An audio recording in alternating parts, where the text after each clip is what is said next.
थप्पड़? हाँ गाली? चलता है। हाँ सर, नॉर्मल है? नॉर्मल है। उल्टा बैंक ऑफिसर को सॉरी बोलना पड़ता है। अच्छा कि सॉरी सर मैंने आपकी कंप्लेन की, आप अगली गाली फिर से दे सकते हो। Customer is God.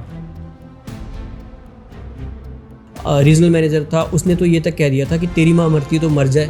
Psycho type के लोग होते हैं क्या? साइको ही होते थे।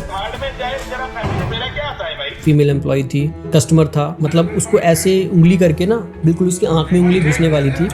ये कहा था कि तू है कौन, क्योंकि किसको अगर 1.5 लाख की सैलरी मिल रही थी और वो सडनली 30,000 की सैलरी पे आ आप 1.5 जाए। लाख की सैलरी पे थे? मैं 1.5 लाख की सैलरी पे मैंने माय गॉड, रिजाइन इतनी किया। अच्छी सैलरी को छोड़ना। जो मैं कमाऊंगा उसमें मेरा पीस ऑफ माइंड बना रहेगा। डीमोनेटाइजेशन के दौरान मैंने ऐसे ऐसे लोग देखे तो जो जानबूझकर खुद का एक्सीडेंट करके खुद को चोट पहुंचाकर आते थे ब्रांच। बात कर रहे हैं। माए बच्चा वहां पे रख देती थी हमारे काउंटर पे कि इसको इतने दिन से खाना नहीं दिया। अपने पैसे लेने के लिए वो मोहताज हो गए थे। बैंक से डेटा खरीदता था, अकाउंट होल्डर का नाम, पता, मोबाइल नंबर, अकाउंट नंबर। अगर इतना डेटा के साथ मैं अगर आपको फोन करूं, व्हाट्सएप है, वो मेटा का है, इंडिया का नहीं है ना। और व्हाट्सएप पे सेंसिटिव डॉक्यूमेंट्स, सारा रिपोर्टिंग, सारा कुछ व्हाट्सएप पे होता रहता है बैंक्स में। माय गॉड, तो सारा circle office, regional office, zonal office में स्टाफ बैठा रहता है, वो तो सर व्हाट्सएप पे लगा रहता है सारा दिन। फिर जब हमारे पास केसेस आते हैं कि डिजिटल अरेस्ट हो गया, फिर हम सोचते हैं कि यार ये कैसे हो गया। वैकेंसी फुलफिल क्यों नहीं हो पा रही, जब लाखों बच्चे तो बैंक पीओ के लिए प्रिपरेशन कर रहे हैं, तैयारी कर रहे हैं। ज्यादा रिच क्लाइंट या हाई नेटवर्थ वाले क्लाइंट का डेटाबेस बैंक एम्प्लॉयज के द्वारा क्या बाहर बेचा जाता है? इतना बड़ा आप जीडीपी लेकर बैठे हो, क्या आप एक डेटा सेंटर नहीं बना सकते? मैं तो वेब सीरीज में देखता हूँ, लूटता है 1 लाख, बैंक मैनेजर बोलता है 3 लाख लूटा गया है, 2 लाख और जब्त कर गैप कर देता है। होता है।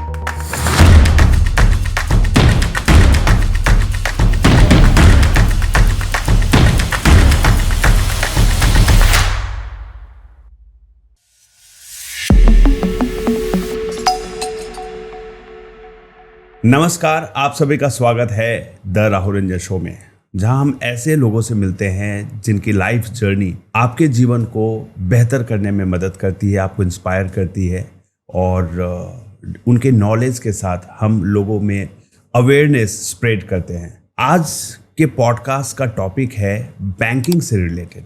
चाहे आप एक बैंकर हैं जो कि किसी भी बैंक के एम्प्लॉई हैं, या आप एक युवा हैं जो बैंक में जॉब करने का, उसमें करियर बनाने का सपना देख रहे हैं।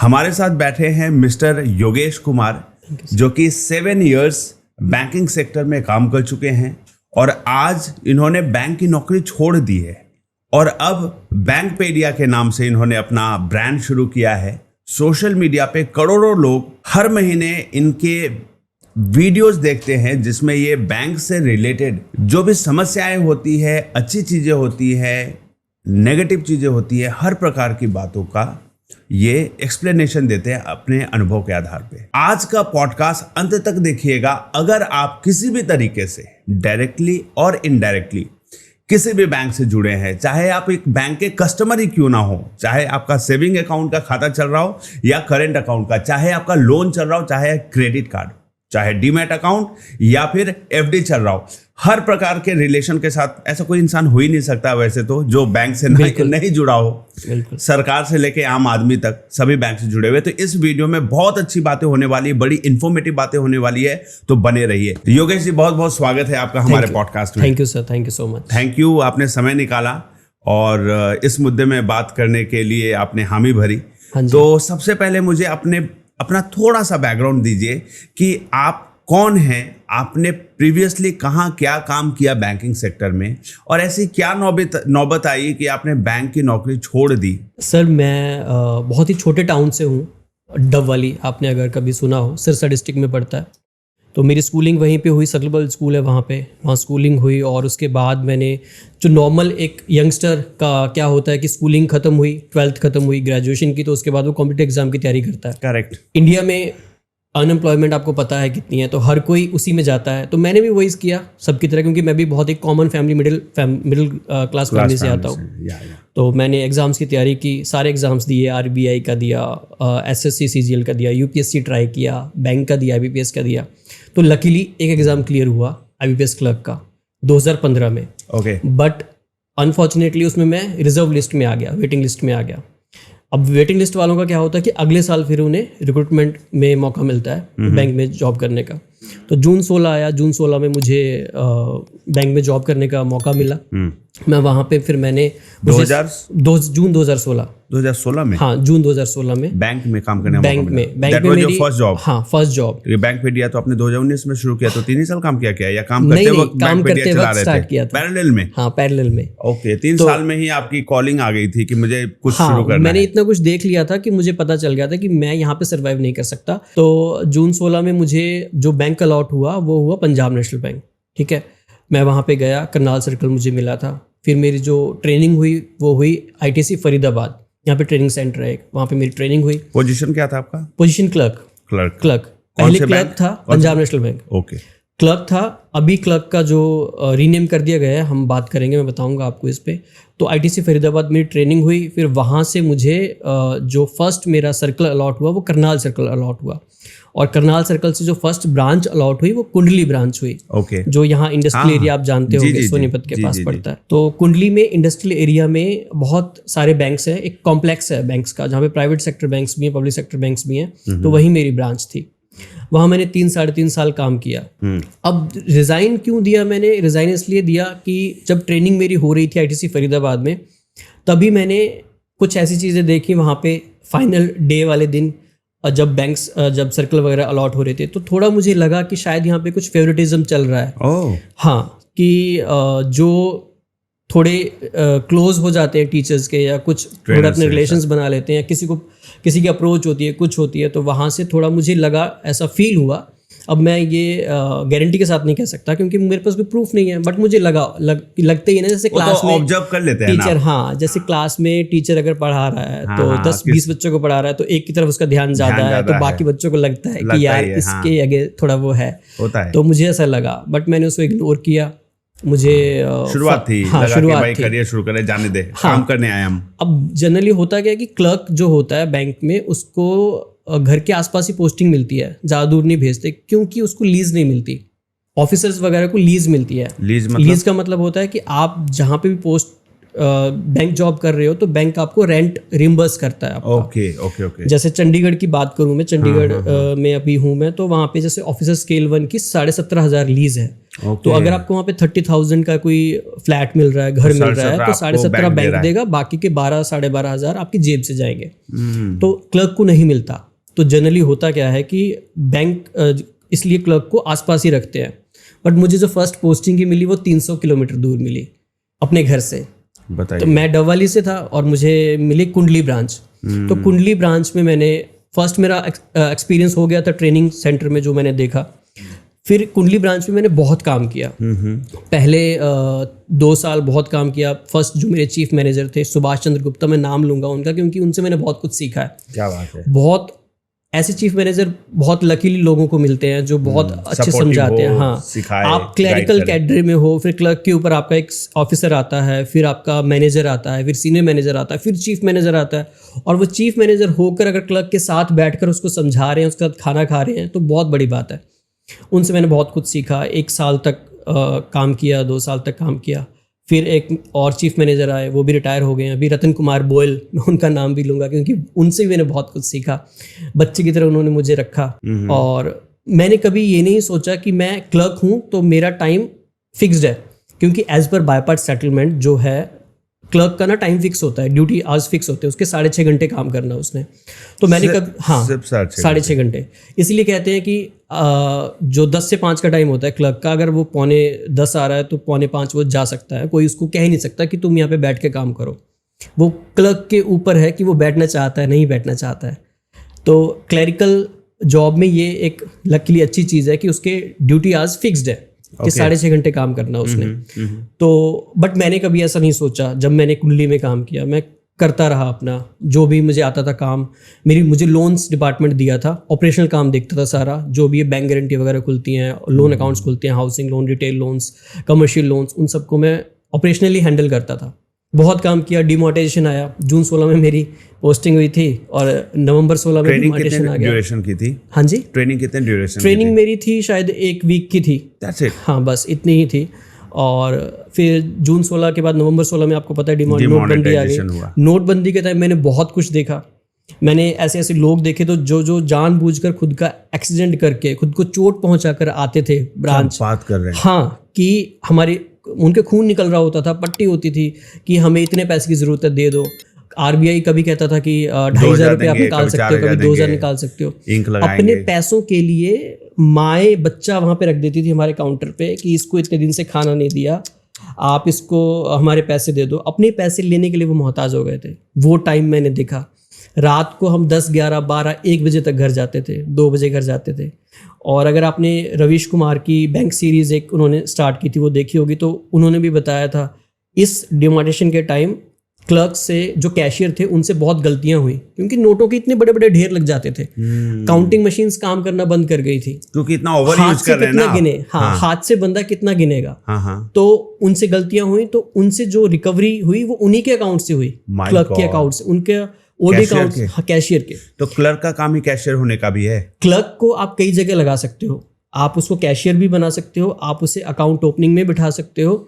मतलब जो भी आपके टाइपिंग रिलेटेड, हाँ, टाइपिंग के काम हो गए, डाटा एंट्री के काम हो गए, वो सारे आप क्लरिकल को दे क्लाइंट के सकते पास थे। जाने का भी काम दे सकते हैं कि ये फाइल लेकर आओ, ये अब लोन दे के सकते हैं, डॉक्यूमेंट पहले साइन नहीं कराने। था, पहले नहीं था, बट अब दे सकते हैं। अब उसका डेजिग्नेशन चेंज कर दिया। अच्छा। अब क्लर्क, पहले क्लर्क हुआ करता था, अब कस्टमर सर्विस एसोसिएट का नाम दे दिया उसको। उस पर बात करेंगे। अच्छा। तो ये सारी चीजें हुई। हाँ। और उस दौरान जब मेरे 2 चीफ मैनेजर ही चले गए, फिर एक 3rd चीफ मैनेजर आए।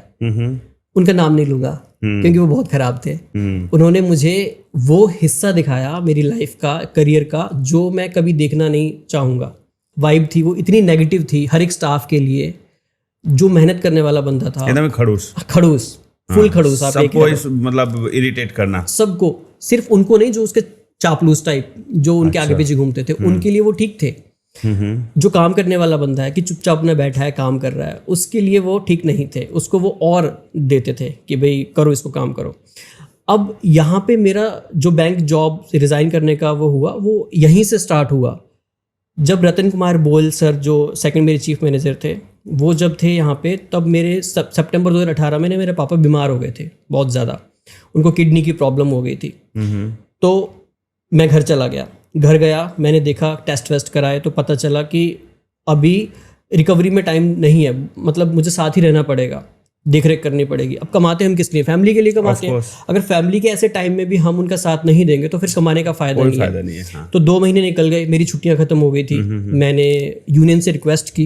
हर एक बैंक में मेनली जो पब्लिक सेक्टर बैंक होते हैं, यूनियंस होती हैं। मैंने अपनी यूनियन से रिक्वेस्ट की कि मुझे ना टेम्परेरी आप मेरे घर के पास डबवाली में ही पोस्टिंग वगैरह दिला दो, तो मैं अपने पापा की भी देखरेख कर लूंगा, उनके साथ रह लूंगा, और बैंक का भी काम हैम्पर नहीं होगा, और मेरी भी सैलरी कट नहीं होगी। मेरे पास छुट्टियां खत्म हो गई हैं। हाँ। तो जैसे तैसे मैंने किसी का नंबर निकाला। उस टाइम मुझे कुछ नहीं पता था, मैं एकदम मतलब घुसा रहता था सिस्टम में, बैंक का काम करने में। तो मैं ज़्यादा इधर उधर का ध्यान नहीं था। तो मैंने रिक्वेस्ट की उनसे। रिक्वेस्ट करने के बाद उन्होंने मेरी एक बार बात सुनी। जिस भी बंदे का मुझे नंबर मिला था, उसने थोड़ी तसल्ली सी दे दी। और उसके बाद दोबारा मैंने फ़ोन किया तो फ़ोन नहीं उठाया। हफ्ता निकल गया, कोई मैसेज का जवाब नहीं यूनियन देना। वाले तो होते ही है ना, एक दूसरे की मदद करने के लिए एम्प्लॉय की। यही उनके होना चाहिए, बट ऐसा नहीं हुआ। फिर मेरी थोड़े सा पर्सपेक्टिव चेंज होना शुरू हुआ वहाँ से यूनियंस के लिए।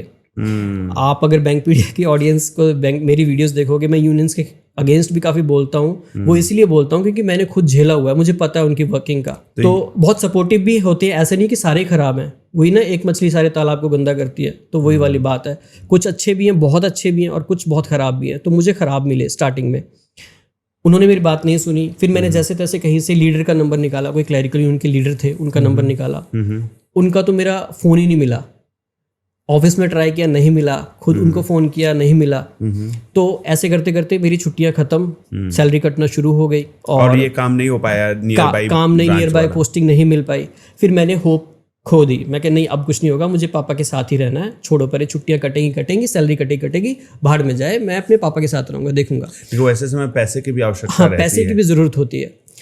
तो रतन कुमार बोल सर ने मेरी इतनी हेल्प की कि मैं 6 महीने तक एब्सेंट था। उन्होंने मुझे बिल्कुल ये नहीं कहा कि तू ब्रांच आ, ज़रूरी है, बस कभी नहीं कहा। मैं पापा के साथ रहा। और ऐसे करते करते मार्च 2019 में पापा एक्सपायर हो गए, वो ख़त्म हो गए, वो नहीं रहे। और उसके बाद भी उन्होंने कोई मुझ पर दबाव नहीं डाला कि तू ब्रांच ज्वाइन कर, ये कर, वो कर। फिर फाइनली वो ये आपको कब तक बैठे रहोगे, आपको जाना है। मैंने दोबारा बैंक ज्वाइन किया और 19 में ख़त्म हुए थे, 20 में आई थिंक 21 में कोविड आया था, है ना। तो कोविड के दौरान सारी चीज़ें ऐसी चल रही थी और तभी ये भी जो चीफ मैनेजर जिनकी मैं बात कर रहा, जो खड़ूस टाइप के थे, तो उस टाइम पे मैं फंसा हुआ था अपने घर पे कोविड के दौरान। उस वक्त बैंक ने कुछ गाइडलाइंस निकाली थी कि अगर आप कहीं ऐसी जगह फंस गए हो जहाँ से आप नहीं आ सकते बैंक अपनी पोस्टिंग वाले प्लेस पे, तो आप वहीं पे किसी ब्रांच में डेपुटेशन कर सकते हो। वाह। तो ये बहुत अच्छी गाइडलाइन निकाली बैंक ने। हाँ, आपने तो सोचा कि और चलो हाँ, और स्पेशल लीव्स भी निकाली कि स्पेशल लीव्स आप ले सकते हो ताकि आपकी सैलरी नहीं कटेगी। तो मैंने रिक्वेस्ट की, मेरी रिक्वेस्ट अप्रूव हो गई, मुझे घर के पास एक ब्रांच मिल गई। अब ये चीज़ उन्हें पसंद नहीं आई कि ये वहाँ कैसे काम कर रहा है, अच्छा, इसको यहाँ आना चाहिए। उनके ईगो में लग गया ये। और फिर उसके बाद ये रूल तो सबके लिए सबके वैलिड लिए है, था, तो सबके लिए था। उन्हें ये अपने ब्रांच के लोगों पे अपना कंट्रोल चाहिए था। हाँ, तो हुआ ये कि फिर उसके बाद उन्होंने ऑडिट भी शुरू हो गया था उस टाइम, बीच में ऑडिट शुरू हुआ। अब ऑडिट शुरू हो गया तो उन्होंने मुझे कहा कि आप आओ, चाहे कैसे भी आओ, वो आपकी सिरदर्दी है, कैसे हो। मैंने मना कर दिया, मैं कि मैं नहीं आऊँगा, जब तक कोविड चल रहा है तब तक मैं नहीं आ सकता। और मैं यहीं पे काम कर रहा हूँ, जब मुझे तो बैंक को सर्विस देनी है ना, मैं तो एक पीएफ नंबर हूँ बैंक के लिए, मुझे बैंक के इंटरेस्ट में काम करना है, चाहे मैं वहाँ करूँ चाहे यहाँ करूँ, आपको क्या मतलब है।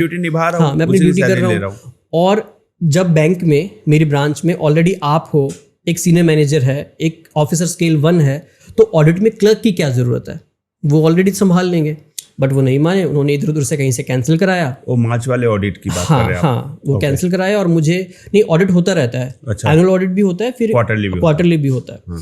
तो उन्होंने कैंसिल करा दिया, फिर मुझे जाना पड़ा। मैं गया, मुझे धमकियाँ देने लगे कि तेरे अगेंस्ट चार्जशीट कर देंगे, ये कर देंगे। मैंने कहा कर दो, जो आपको लगता है कर दो, जवाब मुझे देना मैं अपना दे दूंगा। उन्होंने ऐसा एटीट्यूड देखा तो नहीं किया। फिर ये सब कुछ हुआ। उसके बाद प्रमोशन आया, मुझे ब्रांच से निकलना था। मैंने क्लर्क का मैं प्रमोशन का एग्ज़ाम दिया, मैं स्केल 1 ऑफिसर में प्रमोट हुआ और मुझे सर्कल मिला राजकोट, गुजरात में। अब यहाँ पे क्या हुआ कि जब किसी ऑफिसर की, किसी क्लर्क, किसी भी एम्प्लॉय की रिलीविंग होती है तो उसका एक HRMS होता है हर एक बैंक में, जहाँ पे उसका पूरा रिकॉर्ड मैनेज्ड रहता है, कितनी छुट्टियाँ ली, कितनी इसको पैसे मिल रहे हैं, क्या हो रहा है, सब कुछ HRMS में होता है। तो मेरी जो स्पेशल लीव थी कोविड के टाइम की, वो पेंडिंग थी, वो भी अप्रूव नहीं हुई थी। तो इन भाई साहब ने क्या किया, वो सारी की सारी कैंसिल करवा दी कि इसको रिलीव करना है, सब कैंसिल करो। और उसकी वजह से क्या हुआ, राजकोट में जो मेरी पहली सैलरी आई वो नेगेटिव में आई। My God. मुझे मेरी सैलरी आई -12,000 रुपये। मतलब अगले महीने फिर कमाना है, और ताकि ये पहले 12,000 का और कर्ज में चुका सको। पहली सैलरी तो गई ही गई। हाँ, पहली सैलरी गई। अब मुझे 12,000 अपनी जेब से देने, अगली सैलरी आएगी उसमें से भी 12,000 कटेंगे। तो ये सब हुआ, पापा गए, ये सब देखा, इस सब ने मेरे दिमाग में और ज्यादा ये कर दिया कि यार इस तरह तो सर्वाइव नहीं कर सकते। और ये कैसे ये लोग अपना काम पे क्यों नहीं ध्यान देते, क्यों किसी के पीछे एकदम लगे होते हैं? हाँ, ये चीज। अब हुआ ये कि राजकोट में मुझे अच्छे लोग मिले, बहुत अच्छे लोग। मेरा 15 महीने का टाइम रहा वहाँ पे, बहुत अच्छा कटा। जो ये मेरी लीव कैंसिल की थी, मैंने दोबारा से एक रेज की, सारा कुछ मैटर अपना दोबारा लगाया, रिप्रेजेंट किया, पूरे एविडेंस वगैरह, सपोर्टिंग डॉक्यूमेंट सब लगाया। और वहाँ के जो सर्कल हेड थे उन्होंने उसे अप्रूव कर दिया। Very good. और तो जो पैसे कटे थे वो आ गए? वो वापस आ गए, वो जो पैसे कटे थे वो भी वापस आ गए, और जो स्पेशल लीव थी मेरी वो भी अप्रूव हो गई। तो आपने व्हाट्सएप भेजा कि नहीं वो खड़ूस भाई साहब को? नहीं, मैंने ब्लॉक ही कर दिया था। मैंने ब्लॉक कर दिया। मैं कि ये इंसान मेरी जिंदगी में एग्जिस्ट ही नहीं करता, तुम्हारे कर्म चले नहीं। हाँ, एग्जिस्ट ही नहीं करता ये मेरे लिए। तो वो हो गया। फिर वहाँ से मैं उसी दौरान, राजकोट के टाइम के दौरान ही मेरी शादी हुई। मेरी वाइफ भी बैंक में ही है। और फिर मैं कंपैशनेट ग्राउंड पे वापस से एक नए सर्कल में आया। उस सर्कल का मैं अभी नाम नहीं लूँगा। एक नए सर्कल में आया, वहाँ पे वाइफ भी उसी सर्कल में, दोनों एक ही सर्कल में? हाँ, उसी सर्कल में वाइफ थी। तो कंपैशनेट ग्राउंड की पॉलिसी होती है बैंक में, स्पाउस ग्राउंड पे आप आ सकते हो। मैं वहाँ पे आ गया। अब मैं वहाँ पे आ गया तो वहाँ आके मुझे मोटिवेशन हुआ इस चीज़ का और ज़्यादा कि मुझे जॉब छोड़नी है। मतलब वो मेरी लाइफ का सबसे गंदा सर्कल था। ब्रांच सबसे गंदी, वहाँ का ब्रांच मैनेजर सबसे ख़राब, और जो चेंज होके एक नया चीफ मैनेजर आया वो उससे भी ख़राब। वहाँ मैंने ह्यूमिलेशन देखा स्टाफ का कैसे होता है, वहाँ मैंने फेवरेटिज्म देखा कितना ज़्यादा होता है, वहाँ मैंने हर चीज़ देख ली जो नहीं देखनी चाहिए थी, सब कुछ देखा। और मैं वहाँ पे ये एक सबसे बड़ी चीज़ ये भी थी कि हम सेम ही बैंक में थे, हस्बैंड वाइफ। अब क्या होता है कि हस्बैंड वाइफ अगर सेम बैंक में है ना, तो आप ये समझ लो कि आप, वो कहते हैं ना कि सेम तो ब्रांच भी? ब्रांच सेम नहीं हो सकती, सर्कल सेम हो सकता है। अच्छा, सर्कल में तो डिफरेंट बैंक ब्रांच हो same सकती था, है। हाँ, तो वो एक कहावत है ना कि तोते में जान होती है, वो जादूगर कुछ कहानी है। हाँ, तो अगर कोई हस्बैंड वाइफ सेम बैंक में है तो आप समझ लो कि हस्बैंड की कमजोरी साथ ही है, वाइफ की कमजोरी भी है, तो उनको कैसे भी दबाया जा सकता है। ओके, है ना। तो मैंने पहले सोच लिया था कि जॉब तो छोड़नी है। फिर मैंने ये भी देखा कि यार अब ट्रांसफ़र की धमकियां मिल जाती हैं। अभी तो जैसे बहुत सारे ऐसे कपल्स की स्टोरीज भी हैं कि जो एक ही सर्कल में है, राजस्थान जैसे सर्कल बहुत बड़ा है, उसका डेमोग्राफिक बहुत बड़ा है ना, गुजरात का बहुत बड़ा है, तो एक सर्कल एक ही है। सर्कल का मतलब एक जिला होता है क्या? सर्कल का मतलब जैसे मान लो, हाँ जिला मान लो, जिला मतलब एक डिस्ट्रिक्ट लेवल में ही रखेंगे ना। जैसे हरियाणा स्टेट है, तो हरियाणा में कई सारे सर्कल्स हो सकते हैं, जैसे डिस्ट्रिक्ट्स होती हैं। तो डिस्ट्रिक्ट वाइज सर्कल है या 3 डिस्ट्रिक्ट मिला के भी एक सर्कल हो ऐसा भी सकता होता है? है, ऐसा भी होता है। तब तो फिर वो 150-200 किलोमीटर की दूरी भी हो सकती है। बिल्कुल बिल्कुल, 400 किलोमीटर हो जाता है। फिर क्या सर्कल हुआ वो? तो अब बहुत सारे ऐसे कपल्स भी हैं जो सेम सर्कल में, कहने को पॉलिसी के अंदर सेम सर्कल में है, बट वो हस्बैंड वाइफ, एक को 100 किलोमीटर दूर अपनी ब्रांच में जाना पड़ रहा है, एक को 200 किलोमीटर दूर जाना पड़ रहा है। माय गॉड, तो कोई बाइक से जा रहा, कोई बस से जा रहा, कोई ट्रेन से जा रहा है, दिन में अप डाउन करना पड़ रहा है। फिर वो नहीं हो पाता मैनेज, फिर वो अलग अलग रहते हैं सेम सर्कल में होकर भी।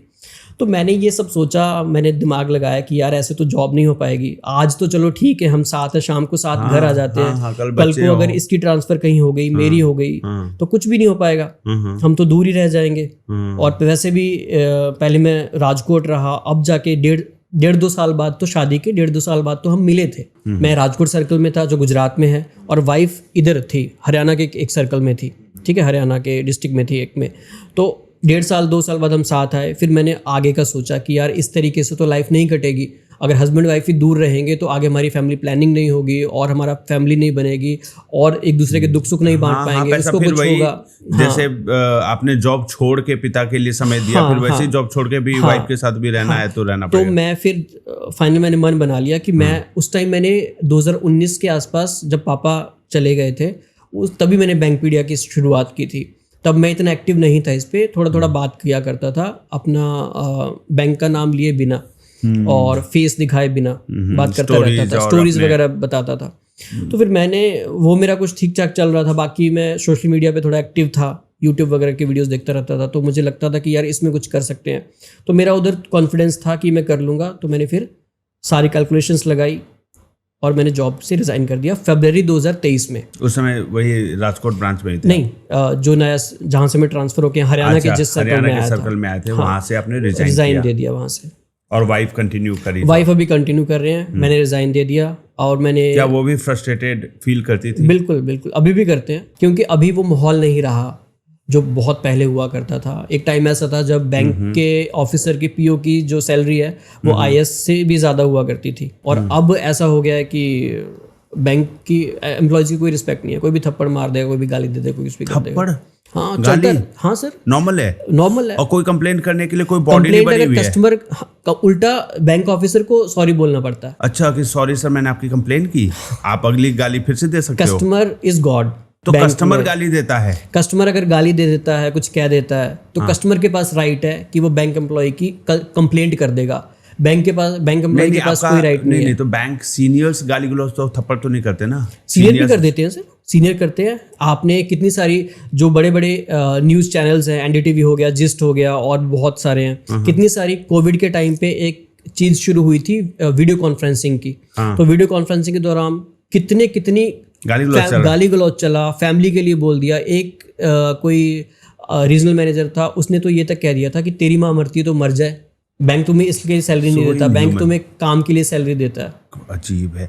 और उसके ऊपर कोई कार्रवाई नहीं होती है? कोई कार्रवाई नहीं होती सर, उन्हें अच्छी प्रमोशन मिल जाती है। क्या धांधली क्या चल रहा है? मतलब बैंकिंग सेक्टर में कोई एक सिस्टम नहीं है क्या कि एम्प्लॉय को एक रिस्पेक्ट तो चाहिए ना? बिल्कुल। आप पर्सनल नहीं हो सकते, आप काम का प्रेशर दे सकते हो, लेकिन वही जो आप बोल रहे फेवरेटिज्म, तो उसमें ऐसा भी होता होगा कि जहाँ चिढ़ गए तो काम का लोड उसके ऊपर पूरा डाल दिया। बिल्कुल। और आप मना भी नहीं कर सकते? नहीं मना कर सकते। आप ये भी नहीं बोल सकते मुझे ज्यादा देर उसको कम, वो बोलेगा ये काम चोर है इसलिए ऐसा बोलता है। बैंक में मैं पब्लिक को भी बताना चाहता हूँ कि कई बार पब्लिक ये सोचती है कि एक लंच ब्रेक का बहुत चलता है ना, जैसे हाँ कि वेट करना पड़ रहा है हाँ हमें। कि वो कहते हैं कि चलो आप काउंटर पे, वो अगर लंच कर रहा है तो आप तो फ्री हो, आप बैठ जाओ काउंटर पे। तो मैं पब्लिक को भी ये बताना चाहता हूँ कि बैंक में ना, हर एक बैंक में चाहे प्राइवेट है पब्लिक है, एक ऑफिस ऑर्डर होता है। ऑफिस ऑर्डर होता है, और प्राइवेट सेक्टर बैंक में कई बार उसे KRA बोल देते हैं, की रिस्पॉन्सिबिलिटी एरिया। तो उस पर डिफाइंड होता है। अगर जैसे मैं हूँ बैंक में या फिर कोई और है, तो हमारे ऑफिस ऑर्डर में लिखा होगा कि आपको ये काम करना है आपकी सीट का। फॉर एग्जांपल अगर कोई क्लर्क है तो उसकी ड्यूटी शीट में, उसके ऑफिस ऑर्डर में लिखा होगा कि आपको अकाउंट्स खोलने हैं, आपको ये विजिटिंग करनी है, आपको ये करना है, ATM का कैश देखना है, कंप्लेंट्स देखनी है, स्पेसिफिक लिखा होता है। अब वो बंदा दूसरी सीट पे बैठ के थोड़ा ना काम कर देगा। अब मान लो लोन, एक कस्टमर ब्रांच में गया, वहां पे उसने देखा कि सारा स्टाफ लंच कर रहा है। चलो, एक RBI की रूल्स के अकॉर्डिंग ये है कि आप कोई भी काउंटर खाली नहीं छोड़ सकते, एक काउंटर पे कोई ना कोई बैठा रहेगा असिस्ट करने के लिए। हाँ, लंच टाइम में असिस्ट कर सकते हैं, लेकिन वेट तो कराते ही हैं। गवर्नमेंट ऑफिस में आप देखोगे 2-2 घंटे का, 1 घंटे का लंच चलता है। हाँ, बैठे हुए बट बैंक में ये एक बहुत बड़ा पागलपंती वाली बात है कि ये कहते हैं कि बैंक में लंच नहीं करना है तो शिफ्ट्स में कर लो। काउंटर कोई खाली नहीं होना चाहिए, कंप्लीटली खाली नहीं होना चाहिए, एक बंदा कोई बैठा रहेगा असिस्ट के लिए। अब अगर मान लो कि सारे लंच कर रहे हैं, एक कोई पर्सन बैठा है जो लोन डिपार्टमेंट, जिसके स्किल्स हैं या जिसका ऑफिस ऑर्डर है कि वो लोन्स में देखता है, उससे आप आगे पूछोगे कि सेविंग अकाउंट मैंने ये कल परसों दिया था, इसका बताओ स्टेटस क्या है। बताएगा तो ये वो बोलेगा कैसे सर बता वेट कर देगा? लीजिए, सब लंच कर रहे हैं। बिल्कुल। तो वो चीज़ है, वो पब्लिक को समझना चाहिए कि जो डेजिग्नेशन किसी का है उसको एक ऑफिस ऑर्डर मिलता है, उस ऑफिस ऑर्डर में लिखा होता है कि ये चीज़ें आप कर सकते हो, ये आपके काम है। तो उसकी रिगार्डिंग अगर को आपकी क्वेरी है वो सॉल्व कर देगा, अगर नहीं है तो फिर वो आपको वेट करना पड़ेगा। लेकिन जॉब छोड़ने के वक्त अब मन में ये ख्याल नहीं आया कि जो इनकम आ रही है वो कट हो जाएगी तो उसको मैं कैसे भरपाई नहीं, मुझे करूंगा? ये ट्रस्ट था खुद पे कि मैं कुछ ना कुछ कर लूंगा। कुछ ना कुछ मतलब इंटरनेट से? इंटरनेट पे मैं एक्चुअली जैसे यूट्यूब चैनल्स रन करता हूँ, ठीक है। मैं अभी जैसे AI में वीडियोस वगैरह क्रिएट करता हूँ। मैंने देखा कई वीडियोस आपके AI जनरेटेड है, फेस आपका है बट दैट्स AI। हाँ जी, वो हो गया। और उसके अलावा मैं जैसे ब्लॉगिंग वगैरह स्टार्ट की थी मैंने, तो मेरे पास ये था कि एटलीस्ट अगर मुझे आज बैंक में 1 लाख रुपए की जॉब सैलरी मिल रही है तो एटलीस्ट मैं, ऐसा तो नहीं है कि मेरे पास स्किल नहीं है, मैं कुछ ना कुछ तो कमा ही लूँगा, और जो मैं कमाऊँगा उसमें मेरा पीस ऑफ माइंड बना रहेगा, जिसकी वजह से मेरे घर में भी सब ठीक रहेगा। क्योंकि अगर एक बंदा बहुत ही फ्रस्ट्रेटेड आ रहा है जॉब से, तो एक बंदा है उसको पैसिफाई करने के लिए। करेक्ट, दोनों ही फ्रस्ट्रेटेड आ रहे हैं तो फिर वो दिक्कत हो जाती है। तो मुझे अपने स्किल्स पे थोड़ा बहुत ये था कि मैं कर लूँगा, कुछ ना कुछ तो कर लूँगा, और मैंने किया भी। जैसे बीच में मेरा तो ऐसा टाइम आया जब बिल्कुल भी कोई अर्निंग नहीं थी, कुछ भी नहीं था, तो मैंने एक वीज़ा ऑफिस में सोशल मीडिया मैनेजर की जॉब की। Very good. और जो अब ये कोई एक्सेप्ट नहीं करेगा, क्योंकि किसको अगर 1.5 लाख की सैलरी मिल रही थी और वो सडनली 30,000 की सैलरी पे आ जाए। 1.5 लाख की सैलरी पे थे? मैं 1.5 लाख की सैलरी पे मैंने रिजाइन किया। अच्छी सैलरी को छोड़ना, हाँ, तो और मैंने वो भी बिना इनकम के कंफर्मेशन के, बहुत बड़ा रिस्क होता है। रिस्क होता है सर, लेकिन मेरे लिए हेल्थ बहुत ज़्यादा इंपॉर्टेंट थी, फैमिली इंपॉर्टेंट थी, मेरा रिलेशन इंपॉर्टेंट था। तो मैंने फिर वो जॉब भी की 30,000 पे। अब मैक्सिमम लोगों के अंदर ये ईगो आ जाती है कि यार हम 1 लाख की सैलरी पे काम कर रहे थे, अब हम 30,000 किसी के अंडर क्यों काम करेंगे। बट मैंने की ताकि मैं थोड़ा अपना फिर इकट्ठा करूं और फिर दोबारा से शुरू करूं। तो मैंने वहाँ पे 1 साल कुछ महीने काम किया, और उसके बाद फिर मैंने फिर खुद को बिल्ड किया। फिर तब तक मेरे ये चैनल ग्रो हो गया था, बैंकपीडिया। और यहाँ से फिर मैंने अपने थोड़े इनकम के सोर्सेज क्या निकाले कि अब कोई भी मीडिया हाउस है, कोई भी है, आपको पता है वो बिना इन्वेस्टमेंट के नहीं चलता। आपको कुछ ना कुछ तो चाहिए ही होता है। फ्यूल जब तक नहीं डालोगे तब तक इंजन नहीं चलेगा। तो यहाँ पे मैंने एक चीज़ ये नोटिस की, गैप ये ढूंढा कि जो बैंकर्स हैं वो सारा दिन एक क्यूबिकल में बैठे रहते हैं, एक अपने डेस्क पे बैठे रहते हैं, उन्हें नहीं पता समाज में क्या हो रहा है, मार्केट में क्या हो रहा है, क्या चल रहा है। मैंने चीज़ें सीखी, AI वगैरह में मैं काफ़ी ज़्यादा, मैंने कुछ सर्टिफिकेशंस वगैरह लिए, और सोशल मीडिया का मुझे ऑलरेडी था ही। तो मैंने सोचा कि क्यों ना मैं बैंकर्स के लिए एक क्लासेस डिज़ाइन करूं कि उनको मैं सिखाऊं ये चीज़ें। तो बहुत सारे ऐसे लोग होंगे इंटरेस्टेड, क्योंकि बैंकर के पास एज जो ऑफिसर सर्विस रेगुलेशन के अंदर वो आते हैं, तो उनके पास ऑप्शन नहीं होता कोई भी बिजनेस करने का, अलाउड ही नहीं होता। जैसे गवर्नमेंट एम्प्लॉय को नहीं होता, वैसे ही बैंकर्स को भी अलाउड नहीं होता कि वो कोई और बिजनेस करे, कहीं और से सेकंड इनकम नहीं कर सकते। और ऑफलाइन बिजनेस वो नहीं कर सकते। और ऑफलाइन बिजनेस के लिए आपको पता है, अगर इस बिजनेस स्टैब्लिश करना है तो टाइम चाहिए, मार्केट रिसर्च करनी पड़ती है, 100 चीजें होती है। कई लोग कर लेते हैं, वाइफ के नाम पे खोल लेते हैं, कुछ मदर के नाम पे खोल लेते हैं, लेकिन वो कर लेते हैं जिनकी पोस्टिंग उनके घर के आसपास है। राइट। है ना। अगर मान लो किसी का घर यहाँ पे है, उसकी पोस्टिंग 1200 किलोमीटर दूर है, तो फिर एक अननोन शहर में तो वो कर नहीं पाएगा कभी। और अगर अपने शहर में भी करेगा तो फिर उसको आना तो पड़ेगा ही एक बार के लिए। अगर आपको कोई भी बिजनेस स्टार्ट करना ऑफलाइन, तो थोड़ा बहुत रिसर्च के लिए आना पड़ेगा, कुछ करना पड़ेगा, फैमिली के नाम कुछ कराना पड़ेगा, है ना, कुछ ना कुछ, और फिर मैनेज करना थोड़ा मुश्किल हो जाता है। अभी सोशल मीडिया का जो काम है, इन्फ्लुएंसर बनने का काम है, वही एक काम है जो अभी सेकंड वर्क नहीं माना जा रहा है। हाँ, तो इसलिए वो काम साथ में पैरेलल में आप कर सकते हो। तो मैंने चीज़ों को सिखाना शुरू किया लोगों को। मैंने कई सारे बैंकर्स को जो AI से वीडियोस कैसे बनानी है, आपने AI का यूज़ करके अपने काम की अपनी प्रोडक्टिविटी कैसे बढ़ानी है, जो आप बैंक का काम कर रहे हो, आपका काम है, उसको मैनेज कैसे करके रखना है, ठीक है, वो सारी चीज़ें बताना सिखाना शुरू किया। अच्छे रिजल्ट्स आए और लोगों का, जो बैंकर्स हैं उनका थोड़ा माइंड भी डाइवर्ट हुआ इन सारी चीज़ों से, क्योंकि वो फ्रस्ट्रेटेड रहते थे। पैसा कमाया उससे? हाँ, उससे मैंने इतना पैसा कमाया कि जो कमाया वो उसी में लगा दिया। ओके। कि अभी अगर मैं बताऊं, क्योंकि बैंकपीडिया का जो कंटेंट है वो मेनली मेंटल हेल्थ अवेयरनेस पे रहता है, बैंकर्स के इश्यूज पे रहता है। और आपको पता है, आप डिजिटल मार्केटिंग की फील्ड से हो, आपको पता होगा ऐसे कंटेंट पे कोई भी एडवर्टाइजमेंट नहीं करता, है ना। यहाँ पे पैसा नहीं मिलता। यहाँ पे आपको पैसा मिलेगा तो सिर्फ आप अपनी सर्विसेज सेल कर सकते हो या फिर स्किल कोई भी सेल कर सकते हो, तो उससे फिर वो चलता है। जो आता है इसमें लगता है, और फिर जो भी बैंकर्स के इश्यूज मेरे पास आते रहते हैं उनको मैं डालता हूँ। आपने अपनी स्टोरी बताई, बैंक में एक अच्छे स्केल पे सैलरी लेते हुए आपने ये बैंक की नौकरी छोड़ी, आपने फेवरेटिज्म देखा, आपने हैरेसमेंट देखा, है ना। इसके अलावा क्या आपने किसी प्रकार का करप्शन भी देखा है बैंक में? करप्शन सर देखा भी है, और करप्शन हर ऑर्गेनाइजेशन में। डिमोनेटाइजेशन के दौरान कोई करप्शन हुआ है? जैसे हमें सुनने को मिलता था कि बैंक मैनेजर नोट इतने आते थे और वो तो खत्म हो गया कह के, और अपने फेवरेट या कोई एक्स्ट्रा ब्लैक मनी लेकर और उसको कैश दे दिया बिजनेस इंडस्ट्रियलिस्ट को। करप्शन की मैं बात करूं तो करप्शन हर ऑर्गेनाइजेशन में है, करेक्ट, है ना। करप्शन आप ऐसा हम नहीं कह सकते कि कोई एक डिपार्टमेंट करप्शन फ्री है। हर एक डिपार्टमेंट में करप्शन है, बैंक में भी है। जब डिमोनेटाइजेशन हुआ था तब भी बहुत सारी स्टोरीज आई थी, NDTV ने कवर की थी और भी कई लोगों ने कवर की थी कि ऐसा कुछ होता था जो आप कह रहे हो। और अभी रिसेंटली ना एक all India union bank employees federation ने एक कंप्लेंट की थी, एक एलिगेशंस लगाए थे कि जो यूनियन बैंक ऑफ इंडिया में क्या हुआ था कि 7 करोड़ 25 लाख की बुक्स ऑर्डर हुई थी। तो जो यूनियन है उसने एलिगेशंस लगाए थे कि जो फॉर्मर चीफ इकोनॉमिक एडवाइजर थे KV सुब्रमण्यम, उनकी वो किताब थी इंडिया @100, इतने सारी बल्क कॉपीज 2 लाख कॉपीज खरीदी गई। तो उसमें इस चीज़ का था कि हाँ भाई ये इसकी इन्वेस्टिगेशन होनी चाहिए। तो सेम ऐसे बहुत सारे केसेस हैं, इंटरनल भी होते हैं, एक्सटर्नल भी होते हैं, कुछ बाहर आ जाते हैं, कुछ बाहर नहीं आते। तो करप्शन से तो कोई भी डिपार्टमेंट आपका छूता नहीं है, वो सब जगह चलता है। क्या लोन सैंक्शन करने में भी करप्शन हाँ होता है सर, होता है। रीजनल रूरल बैंक जो ग्रामीण बैंक्स हैं उनमें बहुत ऐसी कंप्लेंट्स बाहर आती हैं, खुद जो कस्टमर है वो कंप्लेंट करते हैं, और कई ब्रांच मैनेजर्स विसिल ब्लोअर बनते हैं कि इतने लोन करने के फिर उसमें इतना कट होता है, ये होता है। तो लोन सैंक्शन कराने में कई बार दस्तावेज उतने एलिजिबिलिटी नहीं प्रूव कर रहे हैं, तब भी वो अगर एलिजिबिलिटी होगी भी ना, कई ऐसे मैंने केसेस देखे हैं जहाँ एलिजिबिलिटी होगी तब भी क्या होता है कि जैसे वकील डरा देता है अपने क्लाइंट को, वैसे कि सर नहीं हो पा रहा है, सर नहीं हो पा रहा है, वैसे हाँ अटक रहा है सर, हाँ, तो मैं करा दूं, मेरा सेटिंग है, लेकिन वो ये लेगा। हाँ, ये चीजें होती है कि जैसे सब डिपार्टमेंट में वैसे ये चीजें बैंक में भी हैं, और ये बहुत गलत है। ये चीज नहीं होनी चाहिए। कस्टमर है, कस्टमर को आपको सही चीज बतानी चाहिए, तो आप उसका फायदा उठा रहे हो।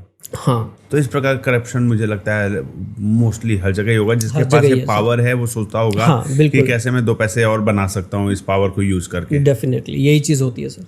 अच्छा, बहुत ज़्यादा वैकेंसीज देखने को मिलती है बैंक्स में, लेकिन फिर भी वो वैकेंसी फुलफिल क्यों नहीं हो पा रही, जबकि इतने लोग, लाखों बच्चे तो बैंक PO के लिए प्रिपरेशन कर रहे हैं, तैयारी कर रहे हैं। इसमें सर मैं 4-5 रीजंस दूंगा आपको।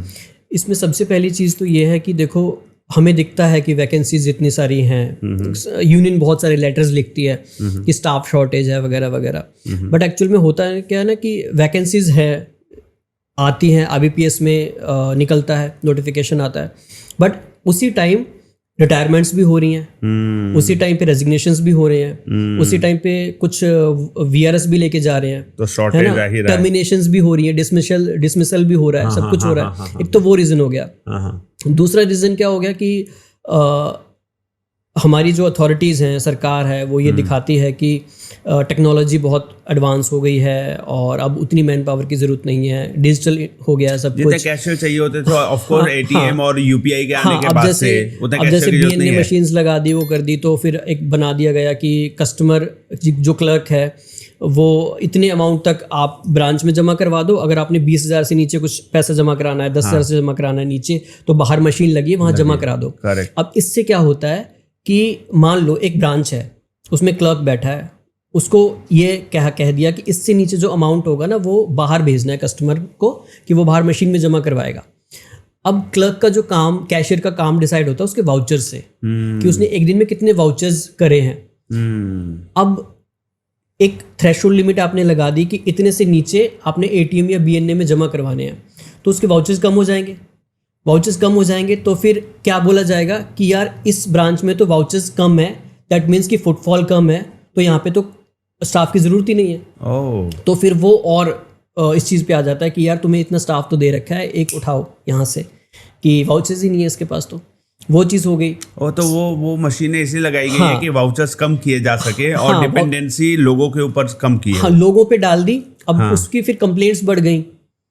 अब लोगों को नहीं, हर किसी को जमा करने आता है। रूरल एरिया में आप लगा दोगे, मशीन में आप कर दो। हाँ, अभी कोई वीडियो वायरल हो रही थी किसी बैंक की सोशल मीडिया पे, इंस्टाग्राम पे, तो वहाँ पे जो बीएनए मशीन थी, बीएनए मशीन के भी आगे भी उन्होंने जेल की तरह वो रॉड्स लगा दी कि कोई उखाड़ के ना ले जाए इसको। वो ब्रांच के अंदर जनरली क्या होता है कि बाहर होती है बीएनए मशीन, एटीएम, और फिर शटर होता है, वो ब्रांच प्रीमाइसेस के अंदर ही थी, और बाहर उसके जैसे जेल रोड के अंदर से पैसा घुसाएंगे। हाँ, तो कस्टमर को बहुत प्रॉब्लम होती थी उसमें। तो ये सारी चीज़ें होती हैं। अब सरकार ये कहती है कि सब कुछ डिजिटाइज हो गया है, तो फिर मैन पावर की इतनी ज़रूरत नहीं है। फिर एक तीसरा रीज़न आ जाता है कि स्लो रिक्रूटमेंट होता है बहुत ज़्यादा। अब आप ये देखो कि मैं आपसे एक क्वेश्चन करता हूँ कि मान लो आपके पास ऑप्शन है 2 दुकानें खरीदने का। दोनों दुकानों का बिजनेस सेम है, बट एक दुकान में 50 एम्प्लॉयज़ है, एक में 30 एम्प्लॉयज़ हैं। आप कौन सी शॉप खरीदोगे? 30 वाला, क्योंकि इसमें एक्सपेंसेस कम है ना। 30 वाला खरीदोगे तो वो एक बहुत बड़ा रीजन है कि वैकेंसीज बनी रहती हैं। लेकिन ये भी देखना होगा ना कि क्या 30 वाला ले रहा हूँ और फिर 20 और मुझे हायर करना पड़ेगा, रिक्रूट करना पड़ेगा, तब तो दिक्कत होगा। हाँ, तो मैं 50 वाला लूंगा, क्योंकि मैं रिक्रूटमेंट का लोड नहीं लूंगा बाद में। लोड नहीं लोगे, बट यहाँ क्या हो रहा है, फॉर एग्जाम्पल जैसे IDBI बैंक का प्राइवेटाइजेशन का चल रहा है, उनके एम्प्लॉयज स्ट्राइक वगैरह करते रहते हैं टाइम टू टाइम, ठीक है, और डिसइन्वेस्टमेंट हो रही है, बैंक्स में भी होगी। अभी जैसे अभी आ गया कि 12 पब्लिक सेक्टर बैंक है, मर्ज करके 5 बना दिए जाएंगे। तो कोई भी एक्वायरर है, कोई भी इन्वेस्टर है, वो जब उसे पता है, ये दिख रहा है कि जो काम इस बैंक में हो रहा है, वो काम जो ये इस बैंक के 80,000 एम्प्लॉय कर रहे हैं, अगर वही सेम काम मैं यहाँ पे 30,000 से करवा ले रहा हूँ, तो मैं क्यों हायर करूँगा? हाँ, मैं क्यों हायर करूँगा? तो वो एक चीज़ है। तो ये सारे रीजंस हैं कि जिसकी वजह से वैकेंसीज हमें दिखती हैं। अब यूनियन की भी मैं यहाँ पे गलती है, ये कहूँगा कि यूनियन ना लेटर बहुत निकालती है, फील्ड पे नहीं आती। बैंकर्स में इतना फ्रस्ट्रेशन है, वो इतना कहते हैं कि आप इंडेफिनेट स्ट्राइक कॉल तो करो, हम सब आएंगे आपके साथ, लेकिन वो नहीं कॉल करते। वो लेटर्स निकालते हैं, उनका भी पर्सनल इंटरेस्ट है क्या? कुछ होता है सर। यूनियन वालों की सैलरी तो नहीं होगी ना, वो तो वॉलंटियर काइंड ऑफ एसोसिएशन है। सैलरी होती है ना। वो यूनियन जो बनाते हैं उसमें भी उन्हें काफी सारी फैसिलिटीज मिलती हैं, जैसे उनकी भी सैलरी होती है। कहाँ से इनकम आता है यूनियन एक्टिव मेंबर्स ही होते हैं, वो अलग से नहीं होते कोई रिटायर्ड। जैसे बैंक से सैलरी उनको ऑलरेडी मिलती है, वही यूनियन का पार्ट वो होता है, लेकिन फिर उन्हें TADA भी मिलता है ना। जैसे आप अंदाजा लगा लो, यूनियन के बाद फंड कहाँ से आता है? डोनेशंस आते हैं सारे मेंबर से। जो एक बहुत बड़ी यूनियन है अभी बैंक की, उसमें मान लो 40,000 मेंबर्स हैं उसके। सारे बैंक के लोग एक ही यूनियन में होते हैं? नहीं, यहाँ पे इंडिविजुअल अलग अलग बैंकों के अलग यूनियन है। जनरली 2 बड़ी यूनियंस हैं, एक क्लैरिकल की है, एक ऑफिसर्स की है, जो इंडिया के किसी भी बैंक के मुद्दे के ऊपर बात कर सकते हैं। हाँ, जैसे पब्लिक सेक्टर बैंक की अलग यूनियंस है, प्राइवेट का अलग है, प्राइवेट की थोड़ी अलग है ना, कुछ। और जैसे पब्लिक सेक्टर बैंक में जो यूनियंस हैं, फिर वो भी आपस में बटी हुई है। यूनियन की आपस में यूनिटी नहीं है। एक यूनियन है, फिर उसके बाद 2, 4, 5 और यूनियंस हैं। ये यूनियन कहती है कि मेरे पास आओ, मैं आपके अधिकारों की रक्षा करूंगी, और दूसरी यूनियन कहती है कि नहीं, मेरे पास आओ, मैं आपके अधिकारों की रक्षा करूंगी। और आपस में वो लड़ते हैं, व्हाट्सएप पे एक दूसरे के साथ लड़ेंगे, एक दूसरे की बुराई करेंगे, सोशल मीडिया खुद पे में भी? ही यूनिटी नहीं है उनमें। अच्छा, तो फिर इनको फंड कहाँ से आता फंड है आता है सर, टीए देने के लिए? फंड आता है जैसे जो एम्प्लॉय है ना, हमारी सैलरी से कटता है। यूनियन को? हाँ, जैसे मान लो एक एबीसी यूनियन है, ठीक है, एबीसी यूनियन है तो जिस बैंक ने जॉब दी है वो क्यों यूनियन को पैसे देने के लिए ये काटेगा? ट्रेड यूनियन एक्ट में है ना सर, जैसे हर एक डिपार्टमेंट की यूनियन बन जाती है। आईएएस लॉबी की यूनियन है, ऑटो रिक्शा वालों की यूनियन है, ठीक है, जितने भी और आप देखोगे गवर्नमेंट ऑफिसेज हैं उनकी हर एक स्वेच्छा से यूनियन दे होती तो है। समझ में आता है, मैं नहीं बनना चाहता यूनियन का वो पार्ट, नहीं, मुझे पूरी वो सैलरी नहीं, उसकी चाहिए। नहीं कटता, जो उसका नहीं चाहता है करता। बोलता है उसे होता करता क्या है। है, मैं आपको प्रोसेस बताऊं कि जब रिक्रूटमेंट होती है, नए जॉइनीज आते हैं, तो यूनियन वाले ना अपना मेंबरशिप फॉर्म लेके पहुंच जाते हैं सबके पास। क्या बात है, तो 4 यूनियन वाले आ गए। हाँ, कि एक कि दिन ये मेरे वाले बनोगे, आएंगे, मेरे फिर बनोगे। अगले दिन ये वाले आएंगे, फिर अगले दिन ये वाले आएंगे। कि कभी दिक्कत होगी हाँ, तो हम और बताएंगे। सैलरी से 200 से 400 रुपए तक कटता है हर महीने। लेकिन आपकी तो रक्षा, आपके अधिकारों की रक्षा तो किसी यूनियन ने नहीं किया। नहीं करते, बहुत सारे लोगों की नहीं करते। यूनियन में आज के टाइम में सबसे ज़्यादा फेवरेटिज्म है, वो उन्हीं के सुनती है जो उसके आगे पीछे घूमते रहते हैं, बाकियों का कोई वो नहीं है। बहुत सारे अभी पैसे कटवाते थे 200-400 मेरे भी कटते थे, लेकिन मैंने फिर बंद कर दी थी पापा के जाने के बाद। मैंने फिर रिवोक कर लिया था। अब आप सोचो 40,000 अगर मेंबर्स हैं एक यूनियन में और 200 रुपये महीना वो ले रही है, तो अब मल्टीप्लाई कर लो 40,000 को 200 से, मंथली कितना अर्न करते हैं वो। बहुत आ गया। और उसमें फिर वो ऐसा नहीं है कि सारे पर्सनल काम के लिए लेते हैं, बहुत सारे एक्सपेंडिचर खुद निकालते हैं, अच्छे काम भी करते हैं बहुत। जैसे कोई स्टाफ किसी की डेथ हो गई, उसकी फैमिली को हेल्प करना, सपोर्ट करना, बहुत सारी चीज़ें तो अच्छी भी करते हैं। और आपके ऐसा साथ कुछ अच्छा हुआ? मेरे साथ कुछ नहीं हुआ सर। हाँ, तो आप कैसे अज्यूम कर रहे हैं कि दूसरों के साथ अच्छा दूसरे होगा? जो स्टोरीज मेरे पास आती जो है, चापलूस होंगे, जो उनकी सेटिंग होगी, उनकी रक्षा हो उनके जाती लिए तो है। अच्छा होता है। वो एक ही सर्कल में 20-20 साल निकाल लेते हैं, उनकी कोई ट्रांसफर नहीं होती, कुछ नहीं तो होता। यूनियन के सपोर्ट से बैंक इतना इन्फ्लुएंस भी होता है सर कि ये वो क्या है ना ट्रांसफर कि नहीं जैसे करेगा। जैसे यूनियंस बनी है ना बैंक में, तो ट्रेड यूनियन एक्ट के अंदर बनी है। और यूनियंस के जो बेरर्स होते हैं, ऑफिस बेरर होते हैं, हर एक ब्रांच में एक होता है, हेड ऑफिस में होता है। इनको स्पेशल कुछ बैंक की तरफ से मिलता है। क्या मिलता है? इनको स्पेशल लीव्स मिलती हैं कि अगर आप यूनियन की किसी मीटिंग, हाँ, यूनियन के काम के लिए जा रहे हो, मीटिंग के लिए जा रहे हो, तो आपकी लीव्स नहीं कटेंगी, स्पेशल लीव्स मिलती हैं। तो एक ये बेनिफिट भी मिल जाता है कि आपको वहां से ट्रांसफर नहीं किया जाएगा। अब आप एक चीज सोचो कि जो बैंक का एम्प्लॉय है उसके लिए ये रूल है कि उसको पैन इंडिया कहीं पर भी ट्रांसफर किया जा सकता है, लेकिन जो यूनियन का रिप्रेजेंटेटिव है उसे नहीं करोगे आप। पैन इंडिया ट्रांसफर करने के पीछे एक साइकोलॉजी ये है कि सेम बंदा अगर सेम सर्कल में रहेगा तो वो अपना होल्ड कर लेगा, करप्शन ज्यादा हो सकता है, एक वो हो। सेम चीज उस पर लागू नहीं करते ये यूनियन के उस पर रिप्रेजेंटेटिव, तो करप्शन वो अपना होल्ड बना लेता है, वो तो लोकली। अब बहुत सारे ऐसे सर्कल्स हैं, बहुत सारे बैंक की मेरे पास स्टोरीज हैं, प्रूफ्स हैं मेरे पास, जहाँ पे ये चीज़ देखी गई है कि जो यूनियन के रिप्रेजेंटेटिव हैं उनकी डिस्कशन के बिना जो एचआर होता है बैंक का, किसी स्टाफ को इधर से उधर ट्रांसफर नहीं करता। अच्छा, ट्रांसफर में एक और प्रॉब्लम है जो मैंने ऑब्जर्व किया है। कई लोग मेरे जानकार भी हैं जो बैंकर हैं, दिल्ली में काम कर रहे हैं, पोजीशन कुछ और है, सैलरी कुछ और है।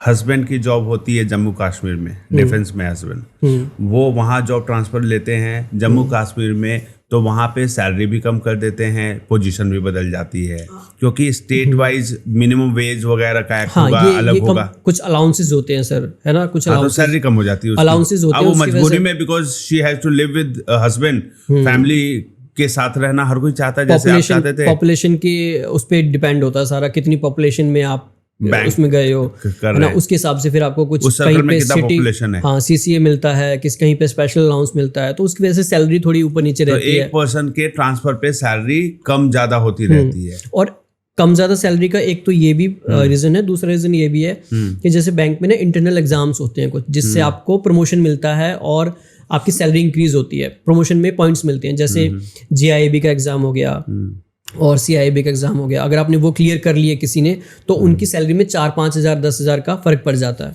अगर मैं अपने किसी एम्प्लॉय को ना रांची ब्रांच ऑफिस में ट्रांसफर करूँ, दिल्ली वाले को, वो यहाँ 50,000 कमा रहा हो और मैं बोलूंगा वहां जाने पे 45,000 या 40,000 सैलरी हो जाएगी, वो छोड़ के भाग जाएगा।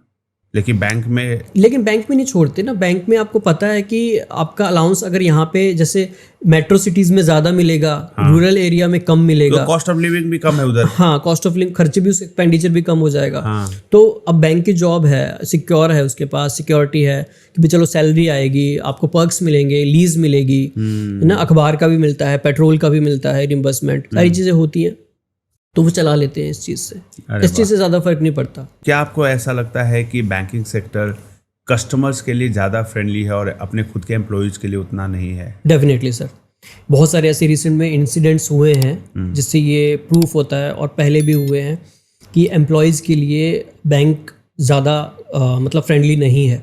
उनकी गाइडलाइंस में दिखता है, बैंक, कोई भी बैंक ऐसा नहीं है जिसकी गाइडलाइंस एम्प्लॉय फ्रेंडली ना हो, बट कस्टमर के लिए ज़्यादा फ्रेंडली है। आपको इसका मैं बहुत पुराना अगर एग्जांपल दूं, मैं एक बार बैंकपीडिया के अपनी किसी वीडियो के लिए रिसर्च कर रहा था, तो मैंने एक टाइम्स ऑफ इंडिया ने एक न्यूज़ कवर की थी, 2010 की बात कर रहा हूं मैं। कैनरा बैंक का एक क्लर्क था, सुरेंद्र बाबू करके था, उनकी ट्रांसफ़र हो गई बेंगलोर, माइजोर में काम करते थे, बेंगलोर ट्रांसफ़र हो गई, बेंगलोर में सारी फैमिली वगैरह थी। पब्लिक डोमेन में है, times of India, times of India की पब्लिश्ड न्यूज़ है ये। ऑलराइट। तो वहाँ पे उसकी ट्रांसफ़र हो गई, उसको 1 साल तक रिलीव नहीं किया गया। अब जहाँ से ट्रांसफर हुआ वहां से रिलीव नहीं किया गया, और 2 जगह कार्यरत है क्या वो? नहीं, उसको वहीं पे अटका के रखा गया ना, वहीं पे उसी जगह पे जहाँ पे वो ऑलरेडी वर्किंग है। जगह का ट्रांसफर ले नहीं पा रहा है, वो यहीं पे काम करा रहे हैं। होता क्या है कि जैसे ये डेस्टिनेशन है, जो मेरी यहाँ पे फैमिली रहती है, ये डेस्टिनेशन है जहाँ पे मैं काम कर रहा हूँ। मैंने ट्रांसफर रिक्वेस्ट लगाई कि मुझे मेरी फैमिली के पास ट्रांसफर कर दिया जाए। अगर वहाँ पे वैकेंसी होगी, सब्जेक्ट टू वैकेंसी होता है, अवेलेबिलिटी होता है, तो मेरी ट्रांसफर वहाँ पे हो गई। अब कायदे से क्या होना चाहिए कि मुझे यहाँ से रिलीव कर देना चाहिए ताकि मैं अपनी नई जगह ज्वाइन करूँ। लेकिन वो यहाँ से रिलीव नहीं करते। 2 साल तक अटका के रखा हुआ है।